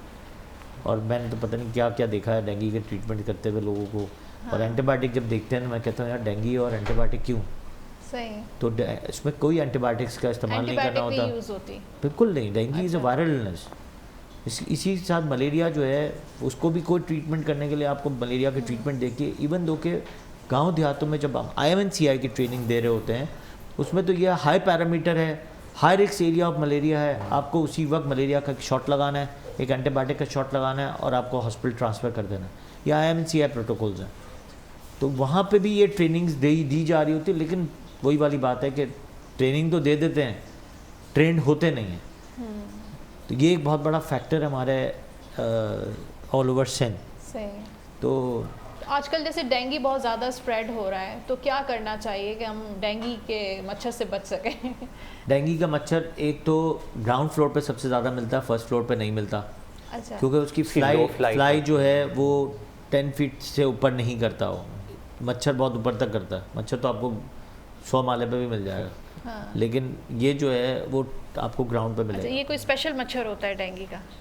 मच्छर स्पेशल नहीं होता, मच्छर की तरह ही होता है। चिकनगुनिया, येलो फीवर भी मच्छर से होता है, चिकनगुनिया भी मच्छर से होता है, डेंगू भी मच्छर से होता है, मलेरिया भी मच्छर से होता है। मच्छर एक ही है, कमजोर होता है जो ऊपर नहीं फ्लाई कर सकता। हाँ, लेकिन ये साफ पानी में पलता है और मलेरिया के मच्छर जो है गंदे पानी में पलता है। इसीलिए जो बारिश हो रही होती है और बारिश जब आप गार्डन में बैठते हैं बारिश वाले पानी में, जब उसमें खाद होती है उसमें मच्छर ज़्यादा होते हैं, डेंगू कम होता है। डेंगू का टाइम शुरू होता है सुबह फजर में और मगरिब के बाद। मलेरिया का टाइम शुरू होता है ऑल ओवर ये रात तक। बारिश वाला जो सीज़न है, बारिश वाला सीज़न, सर्दियों वाला सीज़न, इसमें आपका टाइम पैरामीटर होता है। जब आप मगरिब के टाइम पर आप बाहर बैठे ऐसा लगेगा जैसे पूरी एक फौज आपके ऊपर खड़ी हुई है। हाँ, तो कोई भी मच्छर जो है वो मलेरिया का हो सकता है। कोई भी मलेरिया का मच्छर हो सकता है, उसमें डेंगू भी हो सकते हैं, ऐसा नहीं कि डेंगू नहीं हो सकता। टाइमिंग वही होती है, कौन सा मच्छर आपको फीमेल आपको काटता है, या आप मर्द हो या औरत हो, आपको फीमेल मच्छर ही आके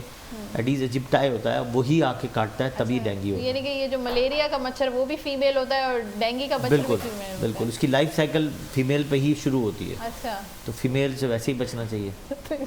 प्रोटेक्ट कैसे करें खुद को फिर हम मैशेस? डेंगू के मच्छर को प्रोटेक्ट करने के लिए तो ख़ास बात यह है कि आपको पहले घर के अंदर साफ़ पानी नहीं रखना है। दूसरा, साफ़ पानी है, टायर्स में पानी पड़ा होता है, आप परिंदों को पानी दे रहे होते हैं वो पानी पड़ा हुआ होता है। बहुत सारे ऐसे पानी से साफ़ सुथरे पानी पड़े होते हैं घर में। ओवरहेड टैंक्स जो होते हैं इसमें पानी बाहर निकल आता है, पानी का इतना वो है प्रॉब्लम है, तो काफ़ी लोग स्टोर भी करते हैं पानी को, केन्स में स्टोर कर रहे होते हैं। बिल्कुल, उसी में पलता है। और इसी को मैंने कहा कि अगर उसमें ही टाइफाइड होता है और डेंगू वाले मच्छर ने ही कोई टाइफाइड का इन्फेक्शन लेके आ गया है या वहाँ मक्खियाँ ज़्यादा हैं, अच्छा, तो टाइफाइड का वो कैरी कर सकता है, क्योंकि वो तो हर जगह बैठते हैं ना, तो इन्फेक्शन कहीं भी कैरी कर सकते हैं। दूसरा, मक्खियाँ बहुत होती हैं, बारिश के सीजन में मक्खियाँ बहुत होती हैं।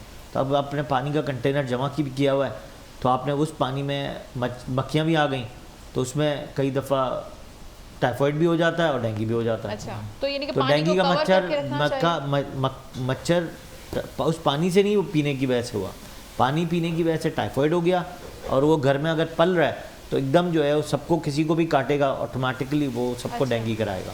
हर सूरत में अपनी सराउंडिंग साफ रखनी है। सराउंडिंग साफ रखनी है, चाहे वो गंदा पानी हो चाहे वो साफ़ पानी हो।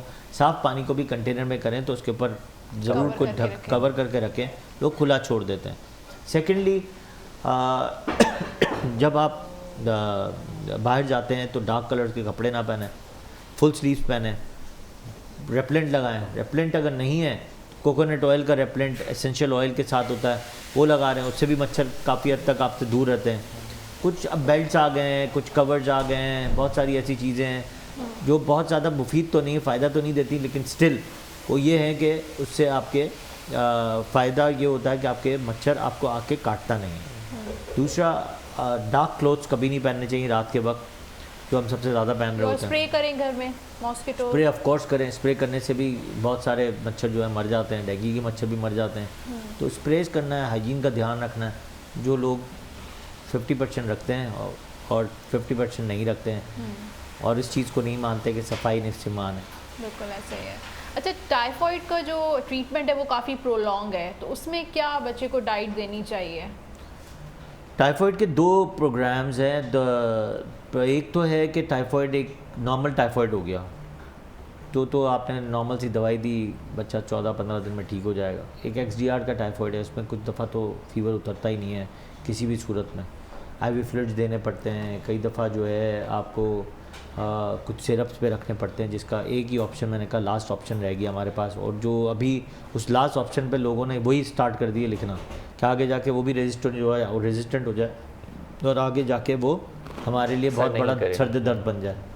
तो वो मैं रिक्वेस्ट सब करता हूँ, जब मैं ट्रेनिंग दे रहा होता हूँ जनरल फिजिशियंस को, तो मैं प्लीज़ करके बोलता हूँ कि प्लीज़ ये ड्रग्स यूज़ ना क्या करें नॉर्मली तौर पे, क्योंकि वही ड्रग्स यूज़ की जा रही होती है जो सेंसिटिव आ गई, उन्होंने दिमाग में बिठा लिया बस ये फीवर है, इसको ये इसी तरह साइड इफेक्ट्स भी हो गए। और टेस्ट ज़रूर करवाएं। अच्छा, 24 आवर्स के बाद टेस्ट, अगर फीवर रह रहा है तो आप ज़रूर टेस्ट करवाएं। टेस्ट के बगैर कभी भी कोई मेडिसिन ना दें। लेकिन वो जो आई थिंक ब्लड कल्चर होता है वो काफ़ी, उसकी रिपोर्ट काफ़ी टाइम के बाद नहीं, आती है, अब बहुत अच्छा सवाल है। दूसरे लोगों तक ये बात पहुंचानी ज़रूरी है कि अब नए जो मशीन्स आ गए हैं उसको कहते हैं बैकटेक टेस्ट। अच्छा, तो अब जो ब्लड कल्चर्स होते हैं वो विदिन 3 डेज़ जो है, विदिन 24 आवर्स भी उनकी रिपोर्ट्स आ जाती हैं कि इनिशियल बेसिक रिपोर्ट तो आई जाती है, और 3 डेज़ में अंदर उसकी फाइनल रिपोर्ट आ जाती है। तो इससे बेहतर कोई चीज़ नहीं हो सकती। लेकिन आपको और भी चीज़ें होती हैं कि जैसे आप सी रिएक्टिव प्रोटीन है, CRP कराते हैं, उसमें देखना होता है वो हाई है कि नहीं है। वो अगर बहुत हाई है, अगर जब CBC देख रहे हैं उसमें जो कंप्लीट ब्लड काउंट जो होता है, नॉर्मल टेस्ट होता है, उसमें अगर आप देख रहे हैं, उसमें आपने देखते हुए देखा कि न्यूट्रोफिल्स बहुत हाई हैं, WBC के साथ होते हैं, तो ये टाइफाइड को तशवीश कर रहा होता है कि ये टाइफाइड ही हो सकता है। अच्छा, कुछ चीज़ें तो ऐसी है ना कि आपको टाइफाइड दिख रहा होता है कि यार ये मैं मैनेजमेंट करूंगा तो ये टाइफाइड को ठीक होगा। डाउट में होते हैं, हो सकता है मलेरिया हो सकता है कि मलेरिया को तो उनका मैंने आपको कहा, मलेरिया को तो ट्रीट करना ज़रूरी है, क्योंकि हमारा शहर या हमारा all over Sindh is high risk area of malaria.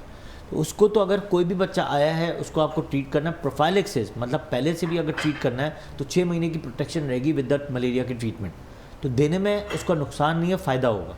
क्योंकि अगर बाहर से लोग आते भी हैं, अगर आप कंट्रीज़ में देखें कि बाहर के कंट्रीज़ में आते हैं लोग, तो वहाँ के डॉक्टर्स ऐसे कंट्रीज़ में अगर आप जा रहे होते हैं जो हाई रिस्क होते हैं, उसमें हमेशा वो वहाँ से ही ड्रग्स शुरू करेंगे, और जब तक वो वापस नहीं जाएंगे वो मलेरिया की ट्रीटमेंट लेते हुए जाएंगे। कि हमारे इलाके में आके या ऐसे इलाके में आके जहाँ पे हाई रिस्क ऑफ मलेरिया हो, वहाँ पे मलेरिया लग ना जाए उनको या मच्छर काट ना ले।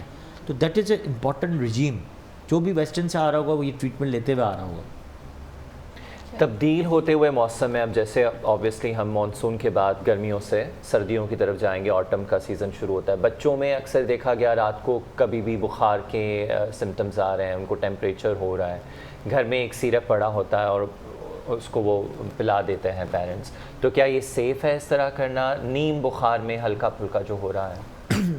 बिल्कुल आप सेफ़ है। अगर फ़र्ज़ करो, देखो अगर फ़ीवर है थर्मोमीटर से देखना ज़रूरी है। कई माएँ हमारे पास आती हैं तो एक बात बड़ी अच्छी कहती हैं, हमने तो हाथ लगाया, मैं गर्म लगा, मैं दवाई पिला दी। थर्मामीटर की ट्रेनिंग होना, थर्मामीटर की ट्रेनिंग होना ज़रूरी है। अगर आपको मर्क्यूरी वाला थर्मामीटर नहीं पढ़ना आता तो आप डिजिटल थर्मामीटर घर में रखें, उसका सेल एक एक्स्ट्रा लेके रखें कि सेल भी एक्स्ट्रा हो गए ख़त्म हो जाए तो फ़ौरन लगा सकें। तो कई दफ़ा आप फीवर जब चेक करते हैं आपको लगता है कि 99+ है और आपकी बच्चे के अंदर कराहट हो रही है या कोई पेन हो रहा है, तब आपको मेडिसिन देनी है। अदरवाइज 99 पे भी कोई पेन नहीं है, कोई फीवर नहीं देनी। 100 या 100+ फीवर हो, 99+ हो और अगर बॉडी के अंदर पेन शुरू हो गया है या बच्चे के अंदर कराहट हो रही है या पेन की वजह से शिद्दत बढ़ रही हो, तो आपको उस 99 पे भी दवाई देनी है। अच्छा, अगर 99 है और कोई सिम्टम्स नहीं है तो आपको कोई दवाई नहीं देनी। तो ये 2 साइन एंड सिम्टम्स होना ज़रूरी है, उसके Symptoms बाद होना आप ज़रूरी है। medicine बच्चा कैसे बताएगा कि दर्द हो रहा है? वो उसके ऑफ कोर्स अगर behavior फीवर होगा पता 99 पे फीवर भी ज़्यादा होता है, फीवर की शिद्दत तो कम होती है, पेन की शिद्दत ज़्यादा होती है। 101 पे Restless पेन की हो शिद्दत जाता कम होती है, 101 की फीवर की शिद्दत ज़्यादा होती है। हाँ। तो 99 भी एक फीवर है। अगर डॉक्टर्स हज़रात कोई कहते हैं कि 99 इज़ नॉट अ फीवर तो ये गलत बात है, क्योंकि मैं एक न्यूनेटोलॉजी से देख रहा होता हूँ पीडियाट्रिक केस तक, तो मैंने हमेशा इस फीवर को हमेशा फीवर ही समझा है। अच्छा, तो क्योंकि 99 पे आप कहते हैं कि दे देना अभी बताएं, अगर मैं अभी आपका और मेरा फीवर लूँ तो 98.4 होगा या इससे कम होगा। हाँ। 99 हुआ क्यों? कुछ ना कुछ तो infection है, हाँ। ऑफ कोर्स कुछ ना कुछ होगा, या वायरल होगा, पैरासाइटिक इन्फेक्शन होगा, चाहे वो इन्फ्लेमेशन होगी, कुछ ना कुछ ज़रूर होगा जिसकी वजह से ये फीवर हुआ Indication देता है है। ना ऑफ कोर्स, और पेन भी होगा। 99 पे पेन ज़रूर होगा, ऐसा हो ही नहीं सकता पेन ना हो। सही। बहुत कम ही होता है कि हाँ। दूसरी एक वजूहत है हीट स्ट्रोक, हीट एग्जॉशन, जिसमें आपका फीवर टेम्परेचर ऊपर राइज करता है बिकॉज ऑफ आपके इलेक्ट्रोलाइट्स नीचे गिरते हैं, उसकी वजह से आपका फीवर हाई होता है, 99 100 भी रह रहा होता है। उसमें आपको पैरासीटामोल की ज़रूरत नहीं है, उसमें आपको ORS की ज़रूरत होती है, हाई फ्लूइड्स की ज़रूरत होती है। ऑटोमेटिकली जब हाई फ्लूइड्स जाते हैं तो आपका फीवर टेम्परेचर नीचे आ जाता है, फिर आपको लो टेम्परेचर में बैठना होता है, पंखे में बैठना होता है। तो हीट एग्जॉशन भी एक बहुत ख़तरनाक, और जैसे हमारे शहर में हीट एग्जॉशन सबसे ज़्यादा हो रही होती है। फील्स लाइक 41 जब चल रहा होता है तो आप जैसे धूप में निकलते हैं या बाहर निकलते हैं तो आपका पानी जो है खिंच जाता है एकदम, जो है आपके इलेक्ट्रोलाइट्स इम्बैलेंस होते हैं, आप गिरना शुरू हो जाते हैं। तो आपने देखा होगा कि लोग ज़्यादातर पानी लोग पिला रहे होते हैं या स्प्रेस कर रहे होते हैं, उससे आपकी इवेपोरेशन कम हो रही होती है। तो आपको इवेपोरेटेड कम कराना है और साथ में आप ORS पीते रहें। मैं हमेशा कहता हूँ सबको कि घर में एक, जब हाई इस तरह का टेम्परेचर चल रहा हो, घर में एक मटका लें, ठंडा पानी कभी ना पिएं, मटके वाला पानी पिएं, सही। तुक मलंगा मिलाएं, इसमें लेमन मिलाएं, एक अदरक मिला लें, उसमें पुदीना मिला लें, पूरे दिन पीते रहें, आपको कभी डिहाइड्रेशन नहीं हो Dehydration नहीं होगी। सकती, कभी आप बीमार नहीं हो सकते उस पानी से। अच्छा, Detox भी जिनको होता है। डेंगू हो जाता है, चाहे वो डायग्नोस हो या इनिशियल स्टेज पे हो, तो घरेलू टोटके करना शुरू कर देते हैं, उससे कितना नुकसान हो सकता है? घरेलू टोटके कभी, तो मैंने कहा ना कि 5% 1% काम कर जाते हैं, बाकी जो है 95% तो कभी काम नहीं करते हैं।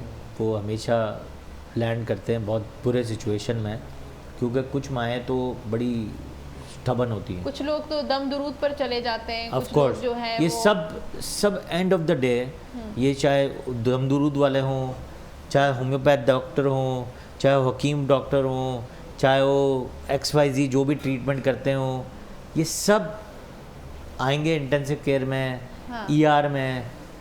एट लास्ट इनको ट्रीटमेंट एलोपैथिक से ही कराना है, चाहे वो होम्योपैथिक डॉक्टर हो, चाहे वो कोई भी डॉक्टर अपने नाम के साथ डॉक्टर लगाते हो, जो डॉक्टर नहीं होते। आजकल तो PMC ने बहुत, हेल्थ कमीशन ने और PMC ने मना कर दिया है कि कहीं भी आपको कोई डॉक्टर का वर्ड इस्तेमाल नहीं करना है। ओनली एलोपैथिक डॉक्टर्स, सिर्फ MBBS भी हो तो सिर्फ वो डॉक्टर लगा सकता है, अदरवाइज़ कोई प्रोफेशनल जो दूसरे प्रोफेशन है वो डॉक्टर अपने साथ नहीं लगा सकते। चाहे वो हर्बलिस्ट हो जो आजकल लगा रहे हैं बहुत सारा, चाहे वो मेकअप आर्टिस्ट होती हैं वो लगा देती हैं अपने आगे डॉक्टर, चाहे वो हकीम होते हैं वो डॉक्टर लगा देते हैं, होम्योपैथिक होते हैं वो डॉक्टर लगा देते हैं। PhD वाले लगा सकते हैं, वो भी नहीं लगा नहीं, सकते। अब उन्होंने भी सख्ती से मना किया कि PhD doctor is a doctorate, they are not doctor, they can not treat a patient. Doctor can treat the patient, homeopathic can not treat a patient, हकीम can not treat a patient, वो भी doctor नहीं लगा सकते। Even though के physiotherapist के लिए भी एक सख्ती से अमल दरामद हुआ कि अभी बहुत ज़्यादा कह रहे हैं कि you can not write DR या dog in front of your name. तो ये बहुत इंपॉर्टेंट फैक्टर्स हैं जो बताने चाहिए और हेल्थ कमीशन इस पर काम कर रही है। अच्छा, बच्चे को कौन से स्टेज पर डॉक्टर के पास लेकर आ जाना चाहिए? 99 फीवर हो या 100 हो या कोई भी सिम्टम हो, जैसे फीवर हो गया, फ्लू हो गया, पहली ही जो वॉमिट की बच्चे ने या उसको डायरिया का जो है वो देखिए कुछ चीज़ें तो घर पे काम करती हैं। देखो घर पे हर आदमी का एक्सेस नहीं है फ़ौरन डॉक्टर के पास जाने के लिए, तो you have to start with ये तो चीज़ें बहुत कॉमनेस्ट है ना, जो हम इतने सिखा भी रहते हैं। आप लोगों की बहुत बड़ी काविशें होती हैं कि जो हम लोगों को बुला के इतना टाइम आप देते भी हैं और इतना आप सुनते हैं और साथ में इतने लोगों को बता रहे होते हैं। तो ये तो न्यूज़ का सबसे बड़ा फ़ायदा है हमारा कि हम ये चीज़ें तो आपको बैठ के सिखा देते हैं। जैसे फीवर है तो आपने पैरासिटामोल दे दी, आइबुप्रोफेन दे दी या मेफेनेफिक एसिड दे दी बच्चे की फीवर के हिसाब से। सबसे पहले तो आप थर्मोमीटर में आप उसका फीवर चेक करेंगे। बिल्कुल, एक थर्मोमीटर डिजिटल लो, अगर आप मर्क्यूरी नहीं आता उसके साथ एक सेल ज़रूर रखो। पता चले रात के वक्त सेल ही नहीं है तो सेल ज़रूर रखो। सही है। साथ में फिर फीवर को चेक करते रहें। फिर साथ में अगर छोटा मोटा फीवर है 100-101 हो गया है, आपने रात को अगर आइबुप्रोफेन और मेफेनेफिक एसिड पे रख दिया है या पैरासिटामोल पे रख दिया है, तो आपने साथ में कुलेक्स या पैच लगा दिए। पैच मिलते हैं आजकल, बहुत अच्छे होते हैं जो टेम्परेचर को कंट्रोल करते हैं। सादे पानी की पट्टियाँ कर दी, अल्कोहलिक स्वैब बगल में रख दिए। ये छोटी छोटी चीज़ें हैं जिससे आपको फीवर को कंट्रोल कर सकते हैं ओवरनाइट। सही। कई दफ़ा किसी बच्चे को 6 महीने से लेकर 7-6 साल तक के बच्चों को हाई ग्रेड फीवर पे झटके पड़ते हैं। उसको भी बचाने के लिए वही है कि फ़ीवर को आपको मैनेज करे। तो उसी वक्त आपने कूलर का पैच आपने फ्रिज में से निकाला, आपने लगा दिए 2 पैचेस। उसको 8-8 घंटे से चेंज करने जब तक कि आपको डॉक्टर अवेलेबल नहीं होता या आपकी टॉक्सिक लेवल कम नहीं हो रहा होता। एक बच्चे का फीवर परसिस्टेंट है, उतर ही नहीं रहा, इसका मतलब है कि उसको इन्फेक्शन हो गया। सो 24 आवर्स के बाद तो ज़रूर देखना चाहिए उसको, मतलब 24 आवर्स में आपको चेक कराना ज़रूरी है। 24 आवर्स के बाद आपको टेस्ट ज़रूर करवाना है। कुछ दफ़ा आप जो बहुत सारे डॉक्टर्स के पास जा रहे होते हैं वो टेस्ट नहीं करवाते। बराए मेहरबानी मैं हर डॉक्टर को कहता हूँ कि 3rd डे अगर हो जाए, कोई इन्वेस्टिगेशन नहीं मिल रही है, बच्चा ठीक नहीं हो रहा, तो माँ बाप को खुद कहना चाहिए कि प्लीज़ टेस्ट करवा लें, हमें आगे मज़ीद मालूमात करने के लिए आसानी हो। कुछ लोग तो मेरे पास 15-15 दिन, 1-1 महीने, 3-3 महीने के फ़ीवर लेके आ रहे होते हैं और एक टेस्ट नहीं हुआ होता, नॉट ए सिंगल टेस्ट। इसके पास ट्रीटमेंट कराई, इसके बाद कराई हो, तो एंटीबायोटिक चेंज हो जा रही है लेकिन टेस्ट नहीं करवाया। और पता चलता है आखिरी में निकलता क्या है, 3 महीने का फ़ीवर, 1 महीने का फ़ीवर और निकला सिर्फ मलेरिया। और कोई एंटीबायोटिक कुछ नहीं, मलेरिया को ट्रीट नहीं किया, एंटीबायोटिक दे के उसका जो है सारा बच्चे का सत्यानाश कर दिया। 3 महीने का फीवर होना इटसेल्फ एक बहुत ज़्यादा परेशान कुन बात है। जी बिल्कुल परेशानी की बात है। उसमें वेट लॉस भी होता है बच्चे का, बच्चा बहुत ज़्यादा टॉक्सिक होता है क्योंकि अंदर से। फिर इसके बाद अगर मलेरिया ही निकलता है तो स्प्लीन बहुत बढ़ जाती है, तिल्ली जो है वो बढ़ जाती है, हीमोग्लोबिन बहुत ज़्यादा ड्रॉप हो जाता है। तो ये तशख़ीस करना थोड़ा सा, ऑफ कोर्स हर डॉक्टर नहीं कर सकता, लेकिन पेरेंट्स को पता होना चाहिए कि मुझे लेके किसके पास जाना है। इनको ये पता होना चाहिए कि अगर उस डॉक्टर के पास जाऊंगा तो मुझे तशख़ीस करना आसान हो जाएगी। मैं इजीली अवेलेबिलिटी ऑफ मेडिसिन पे और इजीली अवेलेबिलिटी ऑफ टेस्ट और इजीली अवेलेबिलिटी ऑफ एक्सपर्टीज़ के पास चला जाऊंगा, मुझे ठीक हो जाऊंगा। अब वो जाते किसके पास हैं, छोटे छोटे डॉक्टरों के पास, इलाके के लोगों के पास जा रहे हैं। डॉक्टर्स तो हैं वो इतनी लंबी लिस्ट टेस्ट की लिख कर दे देते हैं जो हर कोई अफोर्ड नहीं कर सकता। ऑफ कोर्स टेस्ट मैं उनमें से हो सकता एक हूँ क्योंकि मैं उस पर ज़रूर जाता हूँ, क्योंकि मैं पूरी अच्छा मेरे पास आम शाम बच्चे नहीं आते हैं, फ्लू नज़ला खांसी वाले मेरे पास नहीं आते, मेरे पास क्रॉनिक इलनेस वाले आते हैं। जिस तरह मैं आपको बता रहा हूँ तो मेरी एक लिस्ट ही होती है, तो मैं उन डॉक्टर में से ज़रूर हो सकता हूँ, लेकिन उसी लिस्ट में से ही बहुत सारी चीज़ें निकल रही होती हैं और उसी में से ही आप फाइंड आउट कर लेते हैं कि क्या है। इसके बाद आपको बताऊं कि कई दफ़ा ये टेस्ट से ही आपकी इन्वेस्टिगेशन प्रॉपर हो रही होती है, इसके अलावा नहीं होती। एग्जांपल आपको ले लो, अगर क्रॉनिक डायरियाज़ है, क्रॉनिक अस्थमाज़ हैं, क्रॉनिक एलर्जीज़ हैं, उनकी एक बहुत बड़ा फैक्टर है। उसका सिर्फ एलर्जी का टेस्ट करा के मेरे पास कोई फ़ायदा नहीं होना है, उसके साथ मुझे थायराइड कराना है। शुक्रिया, बहुत अच्छा लगा, बहुत इन्फॉर्मेशन मिली। आई होप नाजरीन को भी इतनी ज़बरदस्त इन्फॉर्मेशन दी और आई होप आप आते रहेंगे हमारे शो में। अदी Naseem, thank you so much. तव्हां जेका अॼु आलू गोभी जेका ठाही है तो इन खे थोड़ा कैमरा में भी ॾेखारे छॾियो नाज़रीन खे कि आलू गोभी जेका है अदी नसीम जी कीअं पई लॻे। ज़बरदस्त, थोड़ी डिफरेंट लगे पई। इंशाल्लाह सुभाणे वरी मिलंदासीं सेम टाइम ते 9 to 11। पंहिंजो इलाही सारो ख्याल रखिजो। पंहिंजो ख्याल रखिजो। अल्लाह हाफ़िज़।